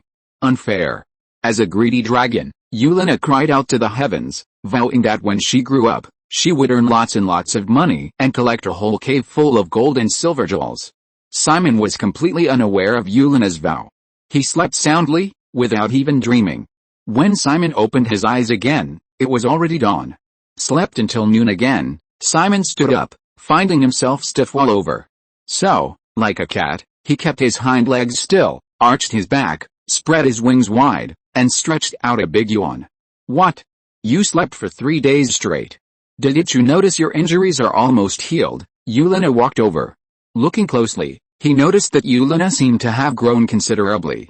3 days, Simon exclaimed in surprise. Turning his head, he saw that his wounds had indeed almost completely healed. Young dragons recover quickly, the severed flesh was nearly all grown back. Thin, tender scales were still visible on the new flesh. Checking his system, Simon found that he had grown to 4.7 meters. This was without the aid of a feast, purely natural growth. Simon finally realized that he had slept for quite a long time. However, Yulina didn't think it was a big deal that Simon had slept for 3 days. After all, adult dragons often sleep for several days, even years. Gurgle, gurgle, his stomach growled. Is there any food? Simon asked. After sleeping for 3 days, Simon felt hungry upon waking. Of course there is. Because you were injured by the human adventurer, Mother hasn't let me hunt these past few days. She's brought back all the food, and I can't finish it all. There's still a lot left over, Yulina said, bringing over a piece of rotten meat. For a black dragon that loves carrion, this food rotting and smelling here was exactly what it wanted.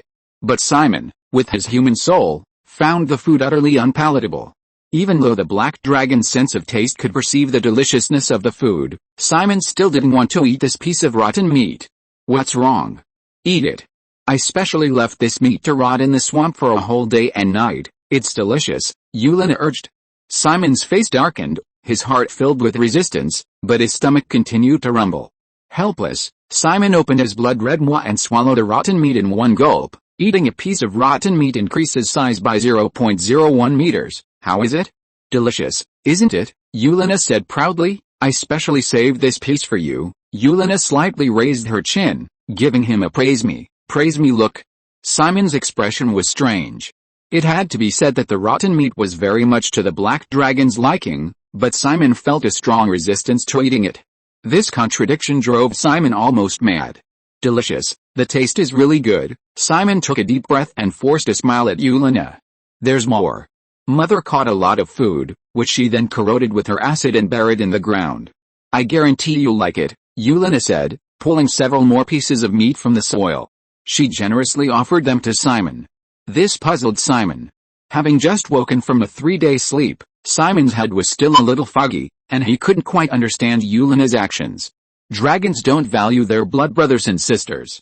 And Simon wasn't narcissistic enough to think that his personal charm had won Yulina over, hence her enthusiastic offering of food. Unsolicited kindness is always suspicious. Just say it, what do you want from me? Simon got straight to the point, not rushing to eat. After swallowing a piece of rotten meat, his stomach stopped growling. Yulina chuckled, Simon, I haven't returned your gold coin, or any of your silver and bronze coins, for the past few days. It's definitely not because I'm playing around, it's because you're still sleeping and I can't wake you. Simon rolled his eyes. Yulina's words were a clear admission of guilt. Well, I only promised to let you play for half a day, and 3 days have passed. You should return the gold coin, and what about the silver and bronze coins? I almost lost my life to earn that money. Yulina's expression froze upon hearing this. She stammered, unable to speak. What's wrong? You didn't lose my money, did you? Simon's face suddenly changed. Yulina gave a soft hum. Simon was furious. The gold coin was a reward from his dragon mother, Anna, and the silver and bronze coins were spoils he had obtained from humans. Anger surged within him, making Simon want to beat Yulina to pulp. In fact, he did just that. Although Simon had just woken up and wasn't fully recovered, his size advantage made it perfectly capable of disciplining a 5-day-old dragon. Yulina turned and ran, but Simon grabbed her tail and slowly dragged her back. Simon pinned Yulina down and began punching her repeatedly, leaving her bruised and battered. A black dragon flew in from the sky, casting a massive shadow over the 2 young dragons. Anna, the dragon mother who had just returned from the hunt, watched the 2 young dragons wrestling, or rather, Simon unilaterally beating Yulina, and felt a headache coming on. These 2 little devils were too naughty. They should have stayed in their nest, eating and sleeping peacefully. Wouldn't it have been better to raise them for at least half a year, until they were old enough to leave the nest? Why did they always have to cause trouble? What's going on? Anna reached out to stop Simon's violence. Simon snorted and glared at Yulina. She lost my money, remember, Yulina, you owe me 1 gold coin, 80 silver coins, and 10 copper coins. These were the spoils Simon had obtained from the humans. Oh, and there was also a staff that Simon didn't need. However, the staff was useless. Yulina hadn't taken a liking to it and it lay on the ground, not lost. Simon found out the reason Yulina hadn't taken it that night. The farce ended. Simon didn't go hunting again, but instead comfortably enjoyed the prey his dragon mother, Anna, had brought back. Simon did nothing all day. Perhaps because he had slept too long, Simon couldn't fall asleep at night, just lying there pretending to doze. Night enveloped the world, darkening the earth, but this didn't affect the dragon's eyesight. Simon suddenly noticed that Yulina had gotten up in the middle of the night. Hey, Simon, wake up. Simon was still angry about Yulina losing his money, so he ignored her. Yulina called out a few more times, and seeing that she couldn't wake Simon, a smile crept onto her lips. She quietly slipped away from the nest and began digging in a secluded spot. As the soil was dug away, many coins were revealed buried beneath. Hey, even though I got a beating, I got a lot of little money. Chapter 16 Kicked out of the house. Dragons are inherently greedy. There are almost no dragons in this world that aren't. So, when Yulina saw Simon's coins, she had a wicked thought. Adding to this, Simon had been asleep for 3 days. Yulina's previously conflicted emotions suddenly solidified into a firm decision. Hey, even though I got a beating, I got a lot of money. Yulina tossed aside the soil, revealing many coins buried underground. The gold coin at the very top, gleaming in the moonlight, was particularly eye-catching. Ah, it's a gold coin. Yulina lay down, picked up the coin, and took a deep breath. The smell of gold mixed with the earth is truly delightful. Just then, a sudden sound came from behind. Is that so? The smell of gold coins is indeed quite nice. Yulina's expression froze. Her head, like a rusty gear, turned around with a clunking sound. What she saw was a black dragon nearly 5 meters long walking towards her. No, Simon, listen to my excuses. No, listen to my nonsense. No, listen to my explanation, Yulina stammered, her face contorted with despair. Simon slowly approached, pressing his massive head close to Yulina's face. His deep voice boomed, "All right, my dear sister, I'd like to hear where this gold coin in your hand came from." Yulina trembled. She had been thoroughly beaten by Simon today, and her body still ached. Yulina stammered, unable to speak. Finally, she gave up, shrugging her shoulders and resigning herself to her fate. "Could you go easy on me?" Simon sneered. "How?" Hearing Simon's laughter, Yulina felt a glimmer of hope and her face lit up with a smile. "You've decided to let me go." Simon still sneered. "How?" "You're dreaming." Then, Yulina's painful screams echoed from the black dragon's lair. Anna opened her eyes and glanced at the money, sighing inwardly, but ignored it. After reprimanding Yulina, Simon dug up all the coins from the ground. He counted them, 1 gold coin, 80 silver coins, and 10 copper coins, exactly 1. There's no such thing as a thief who can't be guarded against for 1,000 days. Yulina has been coveting my gold coins for a long time, and since I was asleep due to my injury, she's had the opportunity. Simon carefully gathered the coins. Yulina had thrown away her money bag, so Simon had no container to hold them. He simply left them piled up on the ground, forming a small mountain. Yulina watched enviously, but fearing Simon's strength, she dared not approach, and could only stay resentfully to the side. Simon ignored Yulina. "Looks like I'll have to use this money, otherwise, it's not good to keep Yulina eyeing it," Simon secretly resolved. Most dragons are greedy and stingy. Getting them to spend money is harder than a rooster laying an egg. However, Simon, after all, still possesses a human soul and isn't as greedy for money as the dragons. Money, after all, needs to be spent. The next day arrived. Yulina, bruised and battered, still pitifully stared at the coins in front of Simon. Anna ignored the 2 little ones. She stood up, spread her wings, and prepared to take flight. But Simon called her back before she could. "Wait, Dragon Mother, I want to make a deal with you." Anna paused, her wings poised to flap, and looked down at Simon with curiosity. Anna said with interest, "Oh? That's interesting. What kind of deal can you make with me?" Simon pushed all the coins in front of him forward. "I want to use this money to ask you to help me hunt a powerful magical beast." Although Anna had been hunting for food for the past few days, she hadn't bothered hunting powerful magical beasts herself. She usually just caught a wild buffalo or a wild boar. This amount wasn't enough for Simon and Yulina, the 2 dragons. As they grew, the 2 dragons' appetites also increased, especially Simon's. Coupled with their ongoing development, they ate even more. Anna, however, didn't want to hunt continuously, only going out once a day at most. "The money you're offering isn't enough," Anna said, glancing down at the coins Simon was willing to trade, her face showing disdain. Trying to get a fully grown black dragon to trade for a mere gold coin and a few dozen silver coins was simply wishful thinking. Simon, head held high, stared directly at Anna, his tone self-righteous. "Anna, remember this, trading with me isn't about what you want, but what I have." Anna and Yulina were stunned by Simon's words, speechless, yet somehow finding a sliver of logic in them. Seeing the Dragon Mother remain silent, Simon continued, "Dragon Mother, since you're going hunting anyway, why not catch a strong magical beast while you're at it? With your strength, Dragon Mother, catching a magical beast is a piece of cake." Simon quickly flattered Anna. Anna thought for a moment and then nodded in agreement. "Okay, this money is mine. I'll catch you a magical beast." Anna put all the money away and then flew off. Watching Anna's receding figure, Simon smiled, completely oblivious to the resentful look on Yulina's face beside him. Having spent all the money, and no longer having to worry about Yulina, Simon was in a good mood. And the thought of Anna catching a powerful magical beast made him even happier. Spending a little money, he could effortlessly devour a powerful magical beast. The bonus from the feast would be enormous. After all, it was eating a monster far above his level. Several hours passed. With a loud bang, a colossal creature fell to the ground. Turning his head, he saw a huge, gray-blue shark. It was estimated to be about 10 meters long. Simon's eyes lit up. "Mother, what kind of magical beast is that?" Yulina asked curiously. Anna descended from the sky and replied, "It's a magical beast called a titan shark.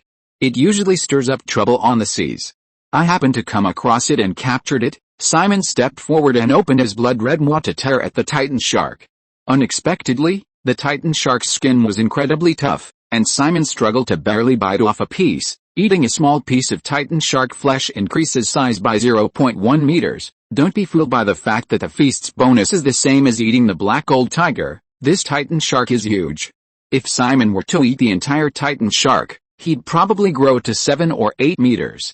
Simon began to devour it, tearing at the titan shark's flesh with gusto.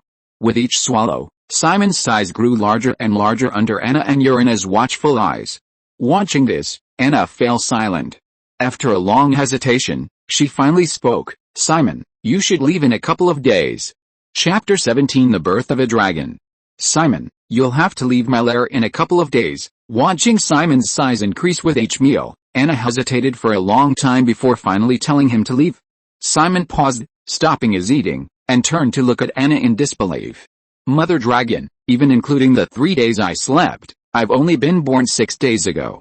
Are you going to kick me out of your territory so soon?" It's normal for dragons to kick their young out of their lair. Black dragons have done this for thousands of years. But Simon never imagined that he'd be kicked out by his dragon mother so soon. "Simon, you're not a little kid anymore. Your mother said you have to leave in a couple of days, so you have to go." Yulina seized the opportunity to take sides. As a vicious dragon, Yulina clearly didn't value sibling affection. If Simon left, all of Anna's prey would belong to Yulina. Faced with profit, the already undervalued sibling bond crumbled instantly. Simon glared fiercely at Yulina. "You little brat, you're asking for a beating." Threatened by Simon's words, Yulina shrank back. She was no match for Simon. After a long silence, Anna spoke up. "I've made my decision, Simon. You'll leave in a couple of days." Anna then stopped looking at Simon and lay down to doze off. Simon's growth rate was simply too fast. This made Anna feel threatened. At this rate, if she only needed to provide Simon with a high-level magical beast every day, then in just 10 days to half a month, Simon's size would surpass Anna's. "Alright, it seems I need to hurry up and improve my strength these next few days." Simon took a deep breath and continued to devour the flesh and blood of the titan shark. Yulina also joined in, nibbling at the food. Simon glanced at her but didn't stop her. His deal with Anna was that Anna would capture a powerful high-level magical beast today. Anna, the mother dragon, was somewhat lazy. She only went hunting once a day. If Simon didn't let Yulina share the titanosaur, he would definitely anger Anna. With unimaginable consequences, he might even be kicked out immediately. Fortunately, Yulina's appetite was limited. She couldn't eat much. Simon let her be. He continued to tear at the flesh. Eat a small piece of titanosaur flesh, size plus 0.1 meters. Eat a large piece of titanosaur flesh, size plus 0.3 meters. The system kept giving him notifications. Simon was like a wild beast, his entire body lying on the titanosaur, occasionally biting off a large chunk of flesh. As he ate, Simon stopped and gagged. "This shark meat is so disgusting." Simon wasn't picky about food. It would be best if it tasted good, but he could still eat it if it didn't. But raw shark meat was really unpalatable. Simon dissected the shark meat and tried to cook it. He said cook it, but the conditions were limited.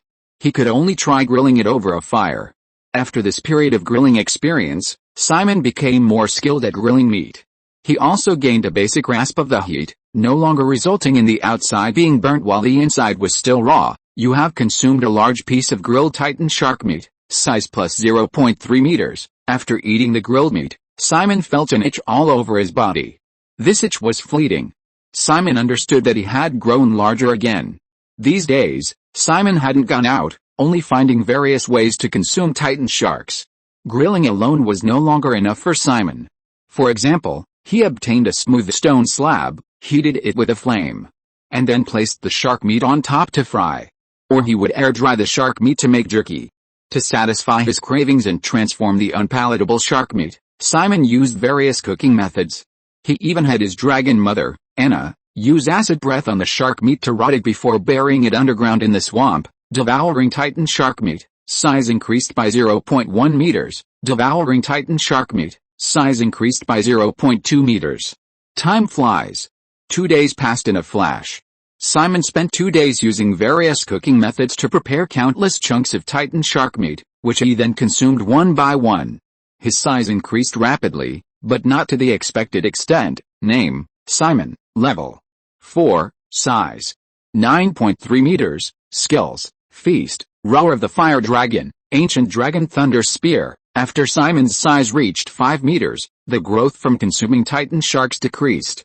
He learned from his dragon mother, Anna, that titan sharks weren't particularly high-level magical beasts, merely large in size, possessing a trace of titan blood.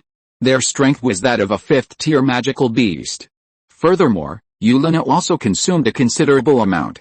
Therefore, in the end, he didn't achieve the expected growth of at least 7 or 8 meters after eating the titan sharks. Simon, you can leave now. Anna stared coldly at Simon. Her face was fierce, her gaunt, skeletal features radiating murderous intent. It was as if Anna would mercilessly kill Simon if he refused. Just as Anna had guessed, Simon had grown to 9 meters in length in such a short time. Although Anna didn't know what kind of power Simon had gained from his bloodline, she knew that keeping him around was too dangerous for her. Yulina, also a young dragon, had grown normally. Even with a high-level magical beast, the titan shark, providing nourishment, Yulina was still less than 3 meters long. Simon nodded slightly. I understand, Dragon Mother, until we meet again. Then Simon looked down at Yulina. Goodbye, little one. I hope you'll still be this small when we meet again. Yulina spat. Simon, don't think you're so great just because you're big. Yulina, will earn lots and lots of money and collect lots and lots of treasure in the future, then I'll hire human adventurers to hunt you down. Simon smiled sheepishly, not minding at all. Well then, goodbye, mother and sister. Okay, goodbye. Anna breathed a sigh of relief that Simon was willing to leave. Simon, next time we meet, I'm going to give you a good beating. No, you kicked me once and hit me twice, so next time we meet, I'm going to give you a 3-time beating. Yulina gritted her teeth. Ha, Yulina, I'm waiting for you to beat me up. Simon spread his enormous dragon wings. Simon was now 9 meters long, and his wingspan was nearly 30 meters, almost blotting out the sky. His wings flapped, creating a gale. Simon slowly rose. The all-consuming black dragon had officially set sail. He flew into the sky, heading towards the vast and boundless world. Chapter 18 2 Missions. I've been kicked out of my home. Simon flapped his wings, soaring high in the sky. His thoughts raced, and he began to plan for the future. To be honest, I don't know what to do. Simon's figure gradually rose higher, disappearing into the clouds. Ling, you have been kicked out of your home by your mother, facing a cruel world. As a black dragon, how can you be without a follower? Please recruit a loyal follower. Mission reward, lottery draw +1. The system notification arrived just then. Simon glanced at the system pop-up window. Recruiting a follower, and a loyal one at that, that's probably not easy. It'll take some time. No need to rush, Simon muttered to himself. He only glanced at the system notification and then ignored it. He continued to think about what to do next. Suddenly, Simon's eyes lit up. He had an idea. These days, I've been eating either raw meat or grilled and fried meat, and without any seasoning. Shark meat is awful. I need to go to a human town and get some good food. There are too many guards in the towns. I might not be a match for them. I'll settle for some small villages and rob some bread and pastries to eat. Simon acted on his thought. He was a black dragon with strong execution skills. With a sudden flap of his wings, his speed increased dramatically. Simon flew swiftly through the clouds. Dragons have excellent eyesight. Even hundreds of meters in the air, Simon could see everything on the ground clearly. A human town came into view. Countless tiny black dots walked through the town, including many soldiers in full armor. Tall, towering walls surrounded the entire town, appearing to be heavily fortified. Simon only glanced down at the town before preparing to leave. But then the system notified him again. You've passed through Lin City. As a dragon, how can you not cause a ruckus? Attack Lin City and steal something you deem valuable. Mission reward, feast level +5 meters. The system issued another mission. Simon was taken aback. He hadn't expected the system to issue 2 missions in one day. Even stranger was the reward for the second mission, an increase in physique, not the usual lottery chances. Simon was also concerned about the system's description of what constituted valuable. Could this vague description mean that anything Simon considered valuable, even a stone, would qualify as completing the mission? Rocco was a sentinel in Lin City. Lin City was a large city, bordering the vast magic crystal forest. Relying on the abundant magic crystal resources of the forest, Lin City had a thriving economy, becoming the largest magic crystal trading city in the entire southern continent, and possessing a large number of extraordinary powerhouses. Rocco was a sentinel in this city. Of course, he didn't become a sentinel through any legitimate channels. His parents had spent a considerable amount of money bribing their way into becoming a sentinel. Because Lin City was so powerful, no magical beasts would ever attack it. Rocco, a sentinel, usually had a very leisurely life. Today, as usual, Rocco leaned against the city wall, drinking wine and eating snacks. Suddenly, he seemed to see something rapidly falling from the sky. Rocco rubbed his eyes and realized he wasn't mistaken. Looking closer, it seemed to be a black dragon. Enemy attack! Enemy attack! A black dragon is charging down from the sky, a sharp alarm sounded. The entire population of Lin City was stunned. Fortunately, Lin City had sufficient security forces and immediately arranged for the evacuation of people near the dragon's landing point. Unfortunately, the evacuation was slow. With a bang, a dark shadow suddenly appeared in the town. Roar! The black dragon roared, its dragon might overwhelming. A dragon. It's a black dragon. The black dragon is attacking the city. Run! The previously orderly evacuation of the crowd now descended into chaos. Panic gripped the city, people fled for their lives, disregarding everything else. Stampedes raged. But the soldiers of Lin City had no time to manage the crowd. They had something far more important to do, drive out the evil dragon. A large number of soldiers quickly approached, surrounding Simon. Among them, a dashing middle-aged man in armor stood out for his exceptional bravery. He stood before the soldiers, exuding authority without anger, his eyes fixed on Simon, weapon in hand, his bearing imposing. Black dragon, you dare invade my Lin City? Leave now, or face the consequences. Simon's lips curled into a smile. Face the consequences? How interesting. I'll see how you insignificant humans make me face the consequences. The middle-aged man flew into a rage, immediately waving his hand and ordering the soldiers to attack. Soldiers, kill this evil dragon that has invaded Lin City. Nearly 100 soldiers shouted in unison. Kill! A dense swarm of soldiers charged forward, weapons in hand. Simon's gaze was icy. He slowly stood up, supporting himself on his hind legs and using his tail for balance. Simon raised his right hand high. His palm formed a fist, and the aura of an ancient dragon erupted. Brilliant red lightning rapidly gathered, and in an instant, a red lightning spear materialized in Simon's hand. The spear was enormous, almost the same size as Simon himself.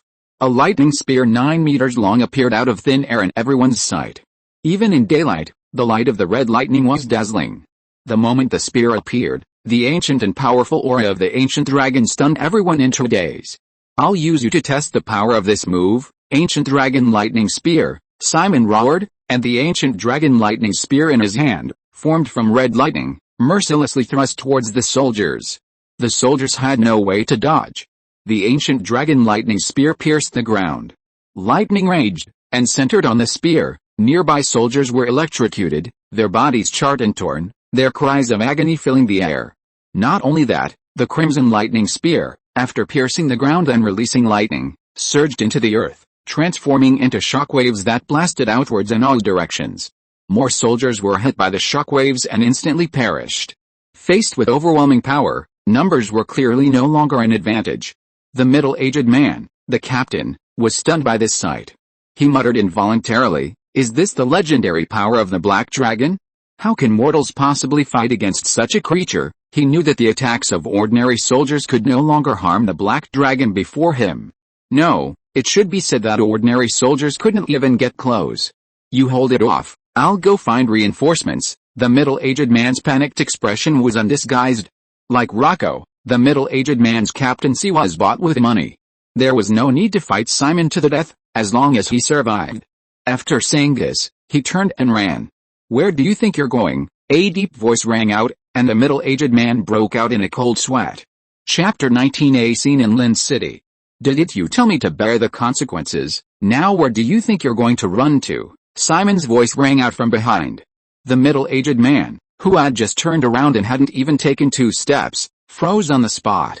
The surrounding soldiers immediately cast contemptuous glances at him.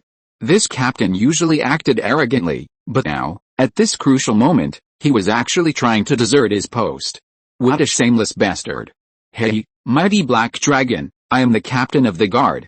Protecting Lin City is my duty. How could I possibly want to run away? The middle-aged man still wanted to stay in the guard, so maintaining a good image was very important. Hearing Simon's words, the middle-aged man immediately retorted. HMPH, you evil dragon, trying to spread rumors and sow discord between me and my team members, you deserve to die. The middle-aged man, whose armor couldn't hide his potbelly, sneered and waved his right hand. Kill this dragon. A soldier beside the middle-aged man couldn't help but twitch his lips and mutter, this black dragon is so powerful. We old, weak, and disabled guards are just sending ourselves to our deaths. We only get a few silver coins a month. Who wants to go and die? The Lin City guards were essentially like sentries, mainly patrolling the city streets. Dealing with petty thieves or hooligans was fine, but expecting them to fight a dragon was simply wishful thinking. The middle-aged man naturally heard the soldier's mutterings. He immediately glared at him and slapped the soldier on the head. Idiot. We just need to stall until reinforcements arrive. Then he yelled at the soldiers around him, what are you all standing there for? Don't you want to work anymore? Despite the middle-aged man's insults, the guards didn't move. They joined the guard team just to coast along, and when danger loomed, they all ran faster than anyone else. Simon's ancient dragon thunder spear attack had already caused numerous casualties. Those who remained were simply unwilling to give up their secure jobs in the guard team. Of course, there were exceptions. A boy of about 17 or 18 years old charged forward, weapon in hand. Those who offend Lin City, though powerful, will be punished. Evil dragon, you dare invade my homeland, today is your death day, the boy roared, charging forward with weapon in hand. The middle-aged man, seeing this, was very pleased and somewhat moved.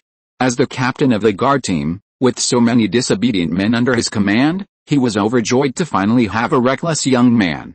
What's your name? When we get back, you'll be the vice captain of the guard team. The other guard members present felt a pang of regret.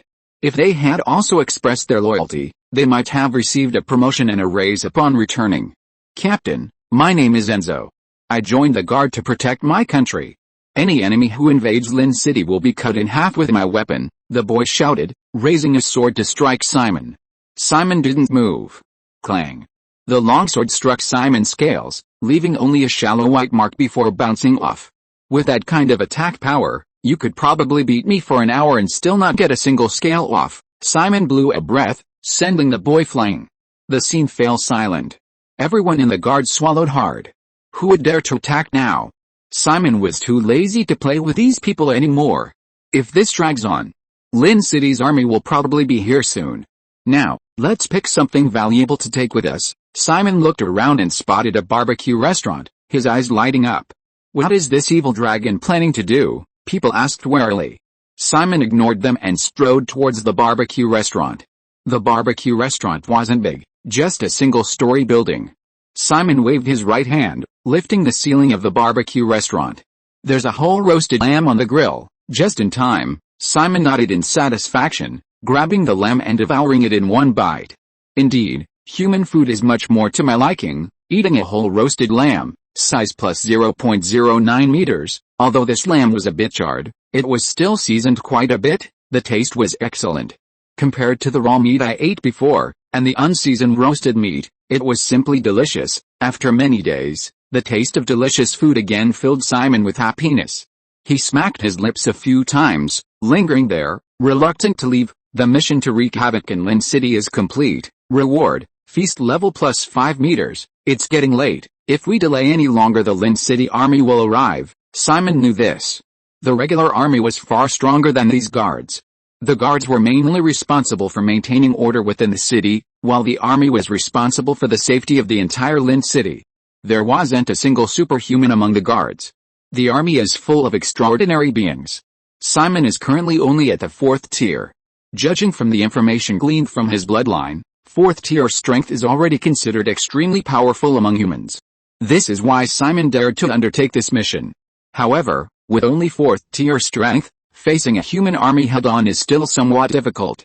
After completing the mission, Simon immediately decided to leave. His wings spread wide, seemingly blotting out the sky, and with a flap of his enormous dragon wings, he prepared to soar into the heavens. Just then, a young woman riding a staff appeared before Simon. The woman cried out, "Evil dragon, you invaded my Lin city, causing immense damage, and you think you can just walk away like this?" The guards were overjoyed upon seeing the newcomer. "It's Casey, the granddaughter of the president of the Mages Association. I heard she's only 18 this year, but she's already reached the strength of a third-tier mage. She's a genius with terrifying talent and strength." The guards recognized the woman. Simon merely glanced at Casey indifferently. "I don't have time to play with you. If the army from Lin City arrives, and the powerful mages unleash their magic together, he might really have to stay here." Simon flapped his wings and soared into the sky. "You think you can just cause trouble in Lin City and leave?" Casey had delicate features and flowing golden hair that fluttered in the wind. Her blue robe made her appear gentle and refined. But at this moment, however, Casey's face showed displeasure. Gravity spell, slow spell. Casey landed on the rooftop, raising her staff high, casting 2 spells simultaneously. Simon's flying speed immediately decreased. Seeing this, Casey's eyes lit up with excitement. "Ha ha ha, the legendary Black Dragon is nothing special. Members of the Mages Guild, please join forces to stop this evil dragon from leaving." Chapter 20. Simon is very angry, and the consequences are serious. Whoosh! Whoosh! Whoosh! The mages hidden in the shadows leaped out in unison. There weren't many, only about 10, and their auras varied greatly. The strongest was Casey, a third-tier mage. The others' strengths were uneven, the weakest not even having entered the transcendent realm, merely an apprentice mage. However, so many people casting spells together were not to be underestimated. Gravity spell, slow spell, decay spell, dot. One spell after another was cast. Magic surged in the air as the mages raised their staffs. The entire space was enveloped in magic. Even though Simon's strength surpassed these mages, and he possessed the dragon bloodline that could resist magic, even so, faced with so many spells, Simon's flight came to a halt. His wings began to weaken. Simon crashed to the ground. With a thud, the earth cracked, sand and dust flew everywhere. A gale arose, scattering the swirling sand and stones. On the land of Lin City, the one who stood atop the mountain was no longer Simon, who had acted arbitrarily to carry out his mission, but a dragon consumed by rage. "Roar!" Simon roared furiously.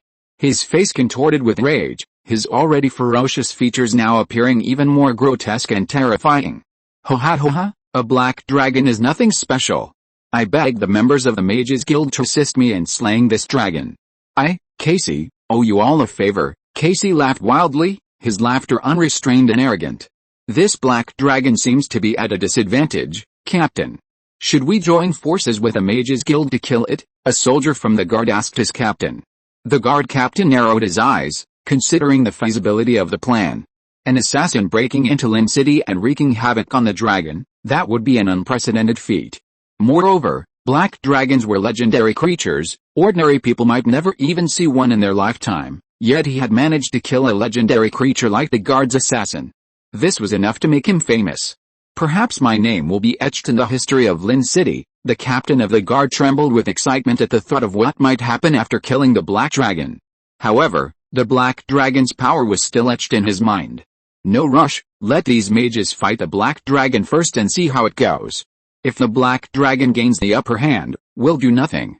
If the mages gain the upper hand, we'll immediately strike and kill the black dragon to claim the credit." "Captain is brilliant, Captain. Your wisdom is truly admirable." A group of people flattered him, making the captain of the guard even more delighted. Unlike the guard, Casey seemed to be very prestigious among the mages.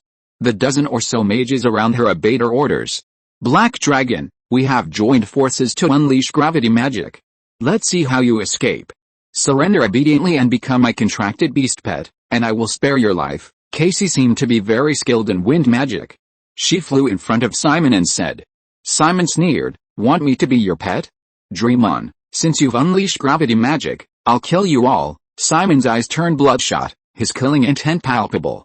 A terrifying dragon's might was released. Everyone present felt a jolt in their hearts skipping a beat. "What's going on? Did this dragon use its full power before?" someone asked. "Die?" Simon lunged at Casey in front of him. However, Casey had the audacity to fly in front of Simon, so she must have had her reasons. Just as Simon was about to bite Casey to death, a protective shield appeared around her, enveloping her. This is a 4th-tier magic item my grandfather made for me himself. It can even withstand a full-force attack from a 5th-tier magical beast. Don't waste your energy. Casey proudly raised her chin. Simon bit into the protective shield, but instead of shattering it, it only made a crunching sound. Wait, Casey, something's wrong with this black dragon. Come out quickly, don't be careless. A sharp-eyed mage noticed something amiss. Casey asked, puzzled, what's wrong? The surrounding crowd chimed in. This black dragon is getting bigger and bigger. My god, it wasn't even using its full strength before. 10 meters. The protective shield remained sturdy. 11 meters. The protective shield began to sway precariously. 12 meters. Cracks began to appear at the top of the protective shield. Crack, crack, crack. A crack appeared at the top of the protective shield, then quickly spread like a spider web. Seeing the increasingly large cracks in the protective shield, Casey's smug expression froze instantly. Impossible. Isn't this black dragon only at the 4th tier? Casey possessed a special magical artifact that could determine the extraordinary level of a creature. Through the artifact's assessment, Casey confirmed that Simon was merely a black dragon with 4th tier strength, which was why she dared to boldly attempt to capture Simon and obtain a black dragon pet. But the current situation was somewhat beyond Casey's expectations. The system's rewards were finally distributed. A surge of energy flowed into Simon's body, causing his size to increase rapidly. Name, Simon. Level 5, size 14.39 meters, skills, feast, roar of the fire dragon, ancient dragon thunder spear. Oh no, the protective shield is about to break. Casey's expression changed, and she quickly took out a new item. Crushing the item, Casey's figure flashed, appearing on a nearby house.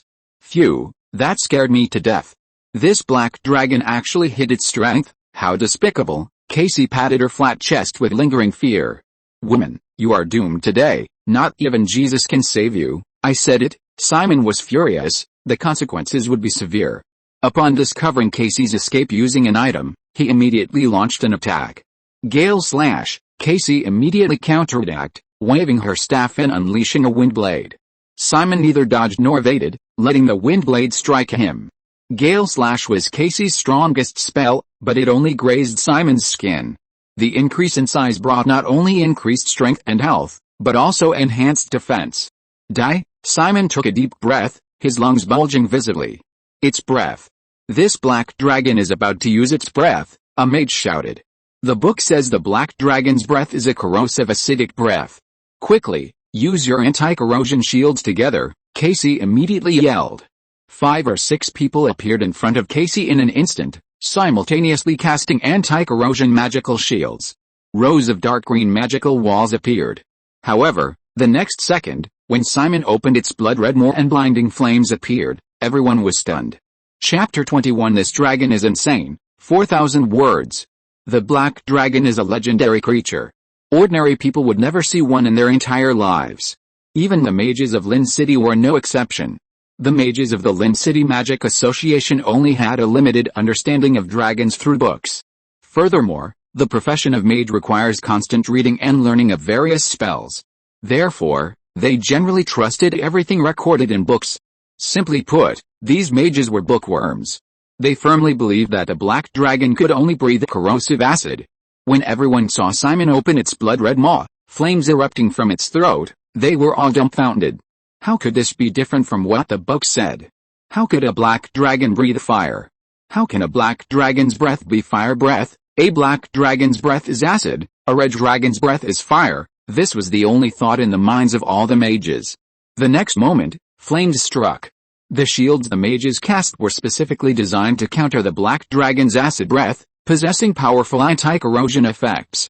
But against the scorching flames, they were of little use. The flames were devastating, instantly shattering all the shields. The scorching flames engulfed everyone. The mages who stood in front of Casey had their blue mage robes reduced to ashes, their hair burned away. Before Simon's roar of fire dragon, these mages were like clay chickens and earthen dogs, utterly powerless, turning into charred corpses lying on the ground. As for Casey, she wasn't so unlucky. As a third-generation mage, she wore numerous magical artifacts. Just as Casey was engulfed by the flames, the crystal pendant on her chest shattered, transforming into a ray of light that protected her. Hiss, the members of the guard all gasped. In their mortal minds, mages were almost omnipotent beings. But before the powerful black dragon, they were still utterly vulnerable. This black dragon is terrifying. This was the only thought in the minds of all the guards. The captain of the guard had originally planned to let the black dragon and the members of the mage guild fight to the death, then scavenge the credit. But Simon's breath attack instantly shattered that plan. The mages, however, were still plagued by a single question: why is the black dragon's breath fire, and not the acid breath described in the books? Is the magic book wrong? Their worldview seemed to crumble. Simon, however, showed no intention of offering any explanation. His eyes flashed with malice as he stared intently at Casey. I didn't expect you to have so many magical artifacts. I wonder how many times I can save you. With that, Simon pounced. Even without flight, Simon's muscular physique was far beyond the reach of ordinary mortals. He charged forward, smashing through the guards in his path, who could only try to dodge. Those who couldn't dodge were trampled to death by Simon. Wait, let's talk this over, Casey said, her face extremely grim. That damned magical artifact. Wasn't it supposed to be only a 4th-tier power? How did it become a 5th-tier powerhouse? And this isn't even the strength of an ordinary 5th-tier magical beast. And a black dragon spewing fire breath, is it a red dragon that's been dyed black? HMPH, there's nothing to discuss. Despite Simon's massive size, his speed was impressive. Each stride covered at least 7 or 8 meters, and in the blink of an eye, he was in front of Casey. He slapped her. Gentle breeze, Casey didn't dare hold back and quickly cast a spell. As magic surged, Casey's body became incredibly light, and she began to float in midair. Casey tried her best to dodge, but Simon relentlessly pursued her. Just as Casey dodged one attack, Simon slapped her again. This time, Casey had nowhere to avoid it. She gritted her teeth, pulled a transparent crystal from her pocket, and crushed it in her hand. This was an item inscribed with teleportation magic. Crushing it would randomly teleport her to a nearby location. It was a life-saving item her grandfather had personally crafted for her. It was extremely precious, even Casey didn't have many. She'd used one when Simon bit her, and now she'd used another. Casey only had one teleportation crystal left. Quite a lot of items, Simon scoffed. He was very tall. He gazed into the distance. The army of Lin City had assembled and was approaching. Only 10 minutes had passed since Simon landed in Lin City. This speed was incredibly fast. After all, no one would have expected a black dragon to dare attack Lin City so boldly. The Lin City leadership could only send nearby guards to buy time. As for the Mages Association and the others, they were simply nearby. Otherwise, the Mages Association wouldn't have only a few mages. I only have 1 minute at most. I need to kill this wretched woman and these troublesome mages within this minute, and then leave, otherwise I won't be able to leave, Simon thought coldly. He casually pushed down a nearby house. The house collapsed, crushing a nearby mage to death. Black dragon, powerful black dragon. My act of making you my pet offended you, and I, Casey, am willing to compensate you. The blonde, blue-eyed genius mage, Casey, having dodged the attack using a teleportation crystal, immediately begged for mercy and offered a hefty sum to compensate Simon for his emotional distress. Don't you dragons love gold and silver? My family is rich. I'll give you 1,000,000 gold coins. How about you let me go? Simon's expression changed. 1,000,000 gold coins. Yes, my grandfather is the president of the Mages Association, and a powerful archmage at that. My father isn't a mage, just a merchant, but he's incredibly wealthy. My family is rich, very rich. While not as rich as a country, we're certainly among the wealthiest. Casey's words revealed a hint of pride. Simon said, you're so rich, you should have said so earlier. In that case, making a contract with you and becoming your pet isn't a problem, as long as you give me the money. Casey and the people around her were taken aback, not expecting Simon to say that. Just as they were wondering, Simon explained, you humans have short lifespans, barely 100 years, and even the longer lived only live a few decades longer. That's just a short time for us dragons, like taking a nap. Saying this, Simon walked towards Casey. Come on, let's sign a contract. You only need to pay me 10,000 gold coins every month. Casey beamed. Okay, let's sign the contract now. As she spoke, a parchment scroll appeared in her hand, then slowly flew to Simon's side. Casey bit her finger and pressed it on the scroll. This is the content of the contract. Don't worry, it's an equal contract with you, it won't bind you in any way. You just need to drip a drop of blood onto the scroll, and the contract will be established." Simon nodded slightly, scratched his hand with his fingernail, and blood flowed. Simon raised his hand to drip the blood onto the parchment scroll, but the next second, he clenched his fist, gripping Casey tightly in his hand. "Little sister, can you even react to my sudden change of expression?" Simon sneered, his expression ferocious. Casey's beautiful features contorted in pain. You broke your promise. You have no sportsmanship," Casey cursed. Caught in Simon's grasp, she couldn't even use the remaining teleportation crystal. Simon held Casey close, answering cheerfully, "Since you know that the black dragon's breath is a corrosive acid, then you should also know that the black dragon is a type of evil dragon. Since you believe even the words of an evil dragon, you are truly foolish." PFFT, whether it was because Simon had squeezed too hard, injuring Casey, or because she was enraged by Simon's words, Casey spat out a mouthful of blood. Seeing no hope of escape, Casey cursed, "You evil dragon. My grandfather is a great mage capable of casting spells exceeding the 10th rank. If you kill me, he won't let you get away with it." A great mage is the human term for a mage whose power surpasses the 10th rank. These mages possess terrifying strength, and their spells can be described as world-destroying. Simon snorted coldly and immediately snapped Casey's neck. "So what if I'm a great mage? I'll fly into the sky and see who can find me." As many mages died, including the strongest, Casey. Simon felt the effects of the gravity spells, slowing spells, and other magic applied to him begin to weaken. Furthermore, dragons naturally possess good magic resistance. The effects of these spells diminished rapidly. Before long, Simon felt his wings regain their power. He spread his wings. With a 5-meter size rewarded by the system, now that Simon had grown larger, his wingspan reached nearly 40 meters, more than 3 times his body length. He looked like he was blotting out the sky, his imposing presence overwhelming. Boom! With a sudden flap of its wings, the immense force created a whirlwind on the ground, sending sand and dust flying.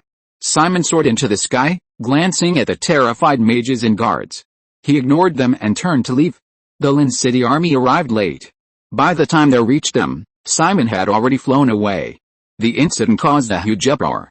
Almost every resident of Lin City knew that a black dragon had descended from the sky and wreaked havoc in the city. And what was most alarming was that the Lin City soldiers hadn't stopped the black dragon at all, allowing it to escape. The captain of the guard, as a witness to the incident, was immediately taken in for questioning by the Lin City leadership. "What is the purpose of that black dragon's sudden appearance in our Lin City?" a high-ranking official asked. The captain trembled with fear. He rarely saw these powerful figures, so he was extremely nervous. Especially since he had deserted his post on the battlefield. If these leaders found out, he probably wouldn't have enough heads to lose. "I don't know," the captain replied softly. All the high-ranking officials in the conference room frowned. One of them slammed his hand on the table, shouting angrily, "I heard that during the battle, you ordered your men to delay the black dragon, but you deserted. Now you're telling me you don't even know why the black dragon came to Lin City to cause trouble? What use are you then?" The captain shrank back, looking utterly aggrieved. "I really don't know.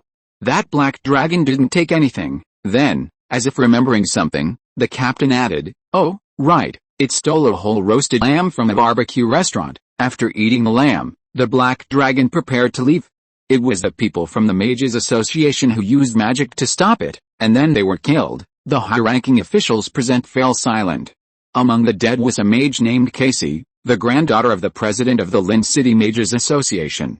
Recently, the president of the Mages Association had traveled to other cities to exchange magical knowledge. When he returned and learned of his granddaughter's death, he probably didn't know what would happen.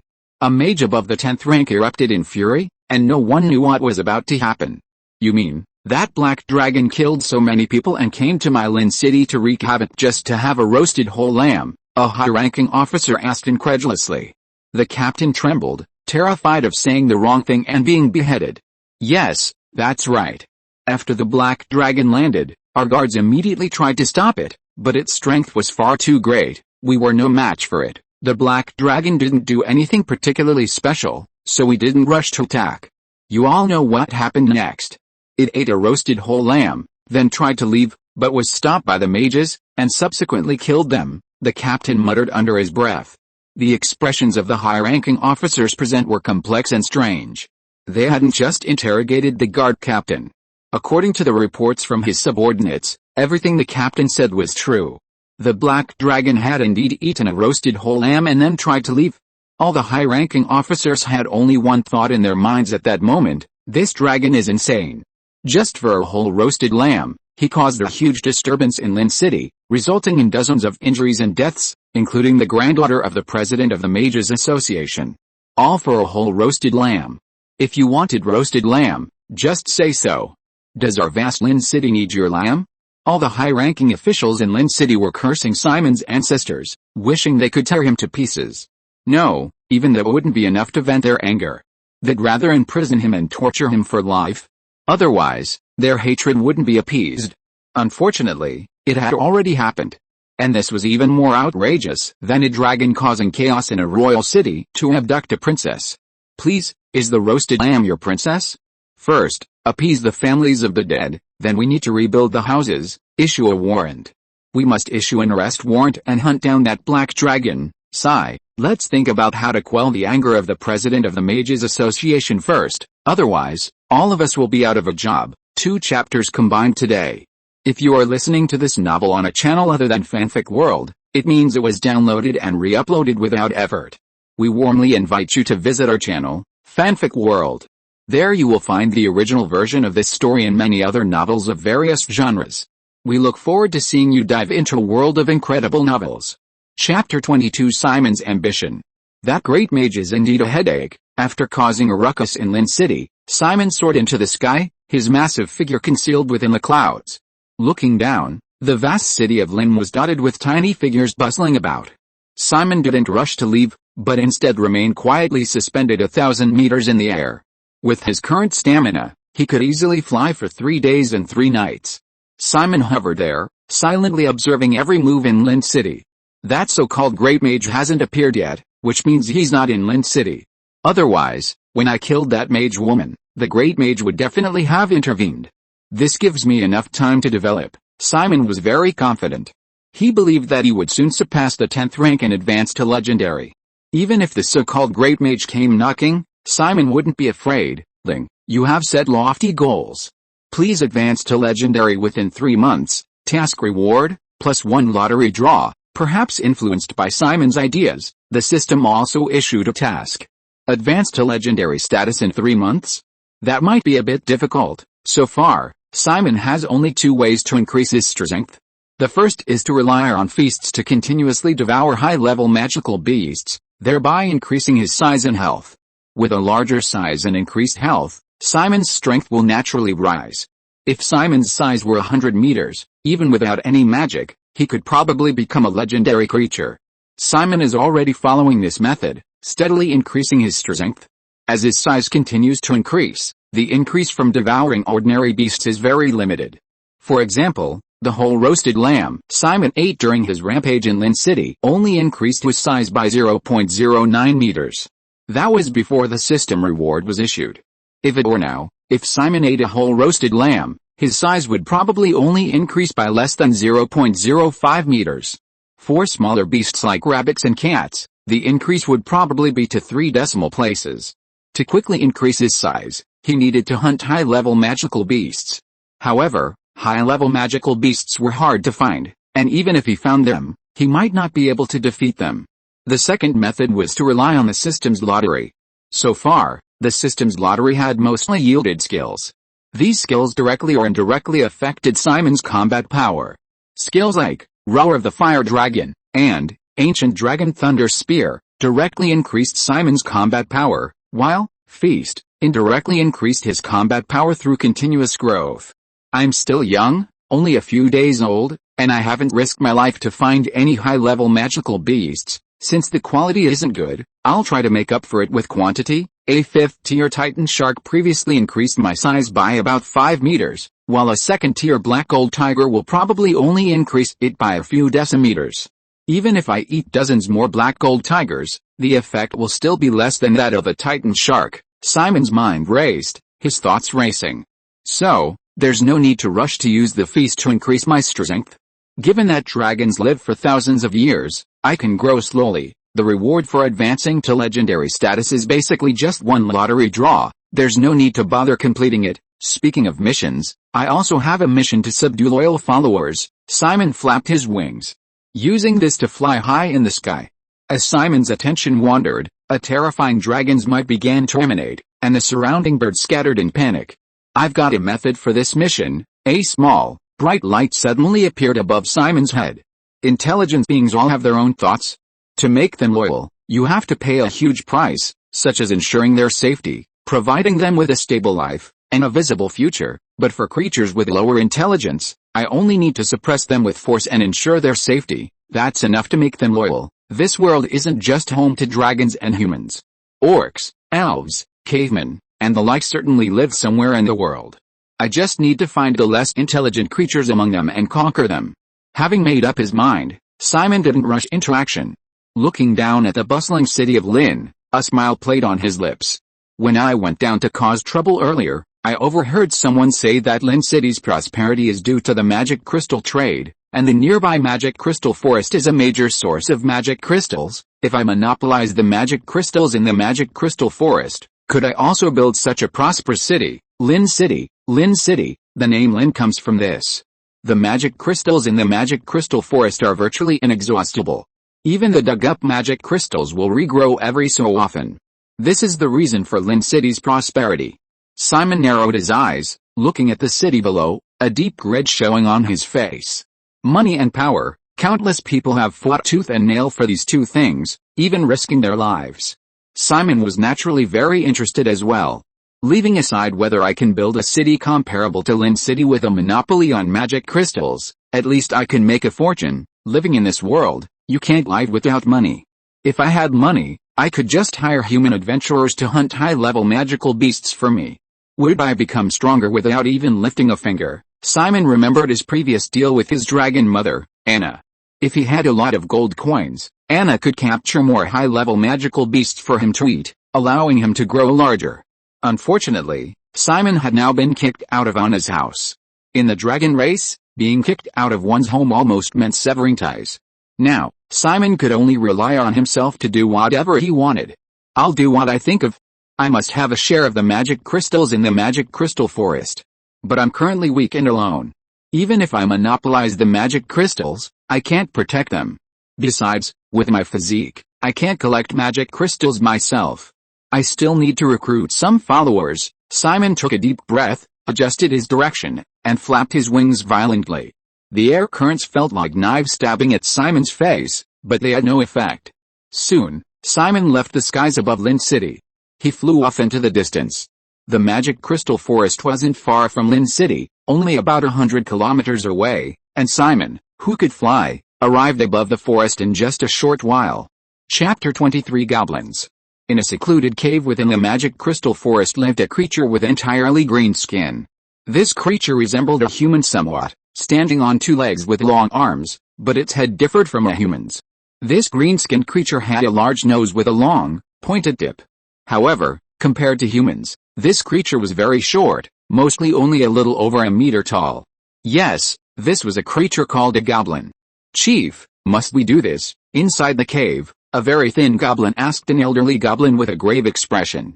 The old goblin's face was equally serious. Those savage battle maniacs, they are constantly suppressing our tribe. Don't forget, our goblin tribe used to be a super large tribe with over 300 people, but recently, under the oppression of those damned orcs, we are on the verge of extinction, with only a few dozen left. Now, we only have one last method left. We can only do this, and we must do this. The old goblin spoke with a serious yet sorrowful expression. A hint of madness appeared on his face. The thin, young goblin still tried to stop the old goblin, raising his voice as he spoke. That's a demon. We may not have seen a real demon, but who in this world doesn't know how terrifying demons are? If any demon appears in this forest, it will cause irreparable consequences, countless deaths. Can our goblin tribe bear that responsibility? If you summon a demon, the entire forest might be destroyed. Upon hearing this, the surrounding goblins swarmed around, trying to dissuade the old goblin. Yes, Chief, why don't we try another way? If it really doesn't work, we'll leave this forest. Those orcs can't do anything to us. Yes, Demons are still too terrifying. The goblins were terrified at the mere mention of demons. Goblins are inherently timid creatures. They usually live in caves, peaceful and unassuming. But living in this forest, they are also vulnerable to attacks from other tribes. Recently, the war-loving orc tribes have set their sights on the goblin tribe. Many goblins were attacked by orc tribes while hunting. Facing the powerful orcs, the goblins were no match, suffering almost complete slaughter. Now, the goblin tribe has been reduced to only a few dozen members. The old goblin was a wizard who, in his youth, had some fortuitous encounters in the world outside the forest, learning magic and some secret arts, including the method of summoning demons. He thought he would never need to use this method, but who knew his tribe would be wiped out? Faced with a powerful orc tribe, this was the only way the goblin tribe could fight back. The other goblins tried to persuade him, but the old goblin had made up his mind. HMPH, then let's vote. Raise your hands if you're willing to leave this forest, to flee your home like a stray dog. Goblins didn't particularly value dignity, but they didn't want to leave their homeland either. So, very few goblins raised their hands. Then, raise your hands if you'd like to summon a demon, use its power to kill those damned orcs, and avenge the dead goblins, the old goblin said again. Swish, swish, swish, in an instant, more than half the goblins raised their hands. Goblins didn't value pride, but they cherished their companions and family with whom they spent every day. Knowing they had a chance for revenge, most goblins were naturally willing to fight to the death. Alright, in that case, bring over everything you need for the secret technique. 10 live sheep, 3 stalks of yin flame grass, 5 pounds of charcoal. The old goblin told the other goblins one by one about the materials needed for the secret technique. Soon, all the materials were gathered. Baa, the 10 white sheep seemed to sense what was about to happen and became restless. Cut off the heads of all these sheep, the old goblin ordered. Then several goblins stepped forward and, with a single stroke, severed the heads of all 10 goats. Blood gushed from the goats' necks like a fountain. The old goblin stepped forward and used the goat blood to draw a special magic circle on the ground. Now, throw all the materials in. The goblins didn't hesitate and immediately did as they were told. All the materials were thrown into the magic circle drawn with the goat blood. The old goblin raised his arm and chanted an incantation. A complex and ancient, mysterious spell was uttered. Boom, blackish purple flames instantly ignited within the magic circle. The already dark cave became even more gloomy.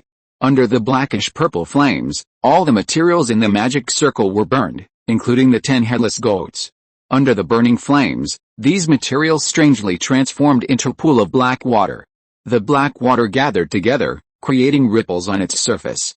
Then, a bipedal, pitch-black creature with a goat's head and a human body appeared on the surface of the black water.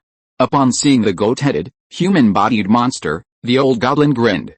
It's done. It's done. I've seen this kind of creature in books before. This is a creature called the Yama-goat. Although it's not a demon, it's an apostle of the demon, possessing terrifying strength at the 3rd tier, the old goblin spoke with excitement. The goblins cheered, as if they could see their revenge finally coming to fruition. Summoned to the cave, the Yama-goat frowned, then suddenly laughed. Who summoned me? The old goblin stepped forward. Lord Yama-goat, it was I who summoned you. The next second, the old goblin was sent flying like a kite with a broken string. The Yama-goat sneered, summoning an apostle of the demon without even adding a contract to the magic circle. You goblin are truly foolish. The Yama-goat's gaze swept over the goblins. As a lesson, I'll slaughter all of you weak and filthy goblins. With that, the Yama-goat took a deep breath and exhaled raging flames. The goblins fled in panic, but many were burned to death by the flames. The remaining goblins all escaped to the outside of the cave. The young, weak goblins, carrying the wounded older goblins, were the fastest to flee. But the moment they ran out of the cave, all the goblins froze. The reason was simple. Outside the cave, a black dragon had appeared. The black dragon was tall and burly, its scales gleaming with a metallic sheen, clearly indicating their incredible hardness. The black dragon had a ferocious face, and when it spoke, its sharp fangs were exposed. A bite would instantly tear one in two. Huh? So this is the cave where the goblins live. Chapter 24. I've got my cover. Simon had never seen goblins before. Curious, he stared at them for a while. He knew from his blood that the world was full of diverse species. But knowing goblins existed was one thing, seeing them in person was quite another. Tigers and pandas existed in television and books, but seeing them in person was a completely different experience. So this is what goblins look like in real life, similar to those in anime, short and green all over. Simon stared intently at the goblins, completely unaware that he himself was a dragon. Being stared at by a dragon, these cowardly goblins were probably terrified. Oh my god, a black dragon. It's a black dragon. Why is a black dragon appearing in front of our cave? We're doomed. There's a black dragon in front, and a llama sheep behind us. Our goblin tribe is going to be wiped out. All the goblins felt a deep despair. They stood motionless. They couldn't go forward, and they couldn't retreat. The goblins were caught in a dilemma, filled with despair. Chief, what should we do? A thin goblin asked, supporting the injured old goblin. The old goblin was filled with remorse.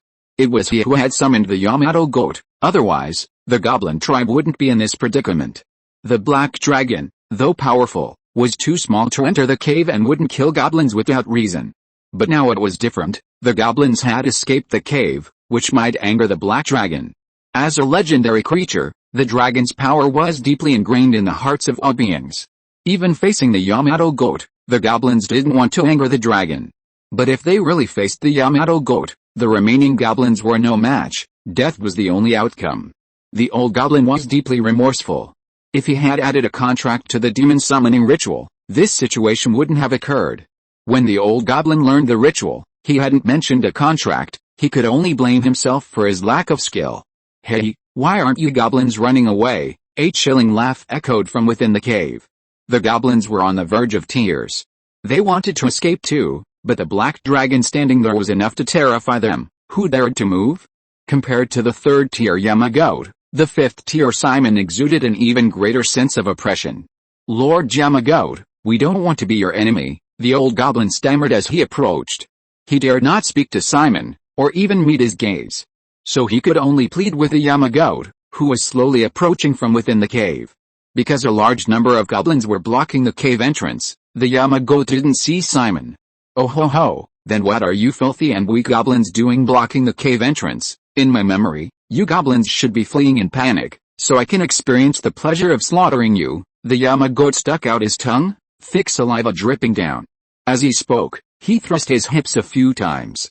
Ah, just thinking about the scene of being able to torture and kill you at will excites me. Simon, outside the cave, naturally heard Yama's words. His lips twitched. Simon deeply admired a guy who could say such a perverted thing. We goblins really don't want to be your enemy, Lord Yama. There is an orc tribe in the forest. They are incredibly powerful. Please kill those orcs. I'm willing to grant you any request. The old goblin knelt down, pleading desperately. Hey, compared to those orcs, I still prefer you goblins. This Yama just liked to bully the weak and enjoy the thrill of torturing and killing weak creatures. So naturally, he wouldn't agree to the old goblin's request. Simon, who was behind, heard the conversation between the old goblin and Yama and immediately understood what had happened. It was nothing more than these goblins having a grudge against the orcs, and then inviting this Yama, but he didn't expect that the old Yama would change his attitude on the spot and start slaughtering the goblins. If that's the case, then if I rescue these goblins and help them wipe out the orc tribe, won't the goblins follow me to the death? The mission will be accomplished then. Thinking this, Simon spoke directly. Goblins, come behind me, I'm willing to offer you shelter. All the goblins present were stunned, their faces showing disbelief. The old goblin turned to look at the tall black dragon, tears streaming down his face with gratitude. Black dragon, Lord Black Dragon, you're actually willing to shelter us weak goblins. Your kindness is beyond words. Quick, let's hide behind Lord Black Dragon. Lord Black Dragon is going to shelter us.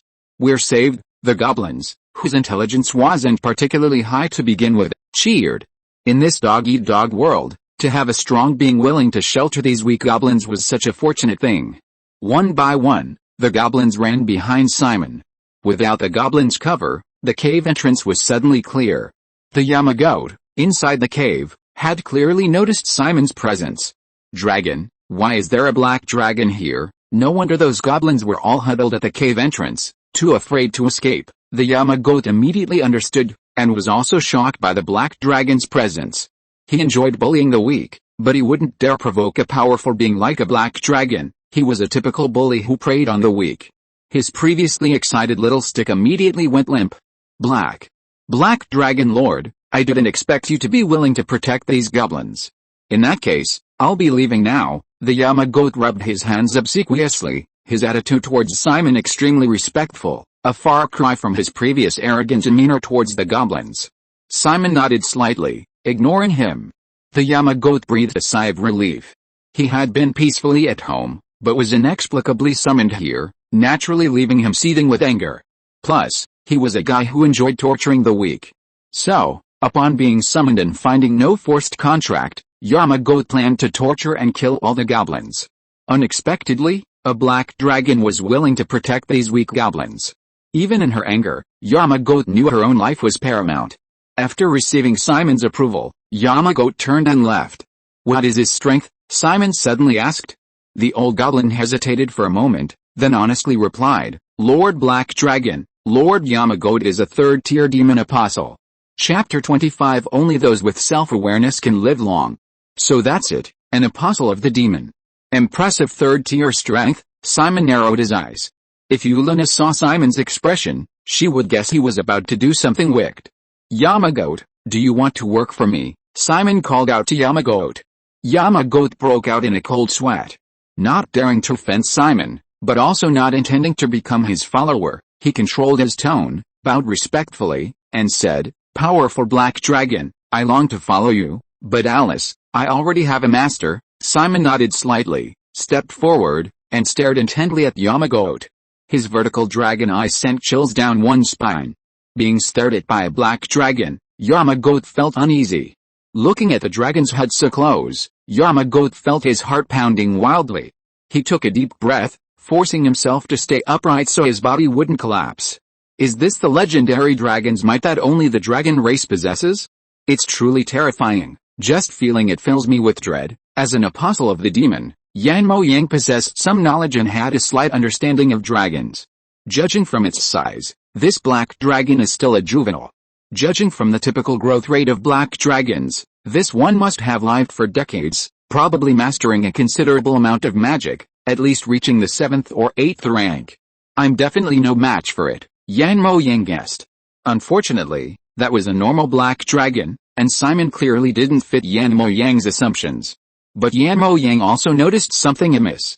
Aren't black dragons usually thin, skeletal dragons? Why is this black dragon so robust and powerful, with enormous, folded wings? If fully extended, they'd probably be 40 meters long. It's really strange, Yan Mo Yang secretly observed Simon. A bold idea surged into his mind. Could it be that this black dragon is a hybrid? Yama-goat knew how much dragons valued bloodlines, so he didn't voice it. Otherwise, this black dragon would definitely devour him alive. Simon stared at Yama-goat for a long time before speaking. Since you're unwilling to follow me, then leave. Hearing this, Yama-goat breathed a sigh of relief. Thank you, Lord Black Dragon. He turned to leave. But the moment Yama-goat turned, Simon decisively attacked, opening his blood-red maw to bite. With Simon's current bite force, even steel could be easily crushed, let alone flesh and blood. However, Yama-goat, as an apostle of demons, was not to be trifled with. He immediately sensed the danger. Extreme speed, Yama-goat activated his skill, his figure blurring as he swiftly left his spot. Bang! Simon's bite missed, but he wasn't discouraged. Instead, he looked at Yama-goat with excitement. Not bad, you reacted to that quickly, and your speed isn't slow either. Very good, very good. Simon's face revealed a deep greed. It was the expression of a predator seeing its prey. The stronger the opponent, the more worthwhile it is to devour. The Yama-goat's expression was solemn, its gaze fixed intently on Simon. Black Dragon, I have no intention of being your enemy, and if you kill me, my master will not let you off. Simon scoffed. Your master? A mere demon. Do you think I'd be afraid? Demons, being legendary creatures, must possess considerable strength. But Simon had no reason to be afraid. Who knew where the Yama-goat had been summoned from? Would it really travel such a long way just to avenge a mere third-tier follower? Not just humans, but any creature must have self-awareness to live long and have a future. Bone-corroding flames, seeing that negotiation was futile, the Yama-goat had no choice but to retaliate to survive, spewing blackish-purple flames from its mouth. Simon neither dodged nor evaded, letting the flames scorch him. Cool and refreshing, quite comfortable. Dragons already possess good elemental resistance, and with Simon's red dragon bloodline, his fire resistance is maxed out. Simon has the confidence to be arrogant in the face of a fire attack that surpasses his level. Yama's face turned ashen. Before he could react, Simon said, "Since you attacked, it's my turn. Try my flames." Simon and unleashed a pillar of fire. "I am a fire attribute demon apostle, even dragon flames are not to be feared." Yama crossed his arms, preparing to withstand the attack. And indeed, Yama's fire resistance was extremely high. Simon's fire dragon roar only burned some of Yama's fur, without causing any serious damage. After the attack, Yama turned and ran. Extreme speed, he used a skill, his speed increasing rapidly. "No matter how fast you run, can you outrun me?" Simon sneered, his folded wings fully unfurling, and he soared away. The Yama goat charged into the forest, thinking it had shaken off Simon, but was quickly enveloped by a massive shadow. Looking up, it saw the fire-breathing hybrid black dragon. The Yama goat's face turned extremely grim. It couldn't fight back, and it couldn't escape. "It's all that damned old goblin's fault. Why did he summon me? Since I'm going to die anyway, I might as well go back and kill all those goblins, at least take a few down with me." The Yama goat's sinister expression was undisguised. It turned and charged towards the goblins. The goblins seemed surprised that the Yama goat would return. As their leader, and a wizard at that, the old goblin was far more intelligent than the others. Seeing the Yama goat return, it immediately understood its intentions. "Oh no. He knows he's no match for the black dragon, so he's coming back to take us all down with him." The goblins were startled. "Leader, what should we do?" The goblins were at a loss. The old goblin watched the approaching Yamato sheep, his face contorted with worry, before finally sighing. "My old life won't last much longer. I have a secret technique that allows me to infuse my life force into others, forcibly enhancing their strength. Goblin, I have high hopes for you. After I die, you will be the next leader. You must lead the tribe to prosperity." The old goblin began chanting an incantation. With each incantation, his already aged body became even more frail. His skin developed spots and wrinkles, like a crumpled ball of paper. Beside the old goblin, the previously thin goblin grew increasingly strong. He grew taller, his lean body developing powerful muscles. A surge of power coursed through him, causing Goblin to roar out loud. Roar. End of this chapter. Thank you so much for reading until the end. Don't forget to give it a like. Looking for more exclusive content and immediate access? Subscribe to our Patreon. Remember, every like, subscription or donation encourages us to continue. Thank you all. See you in the next video.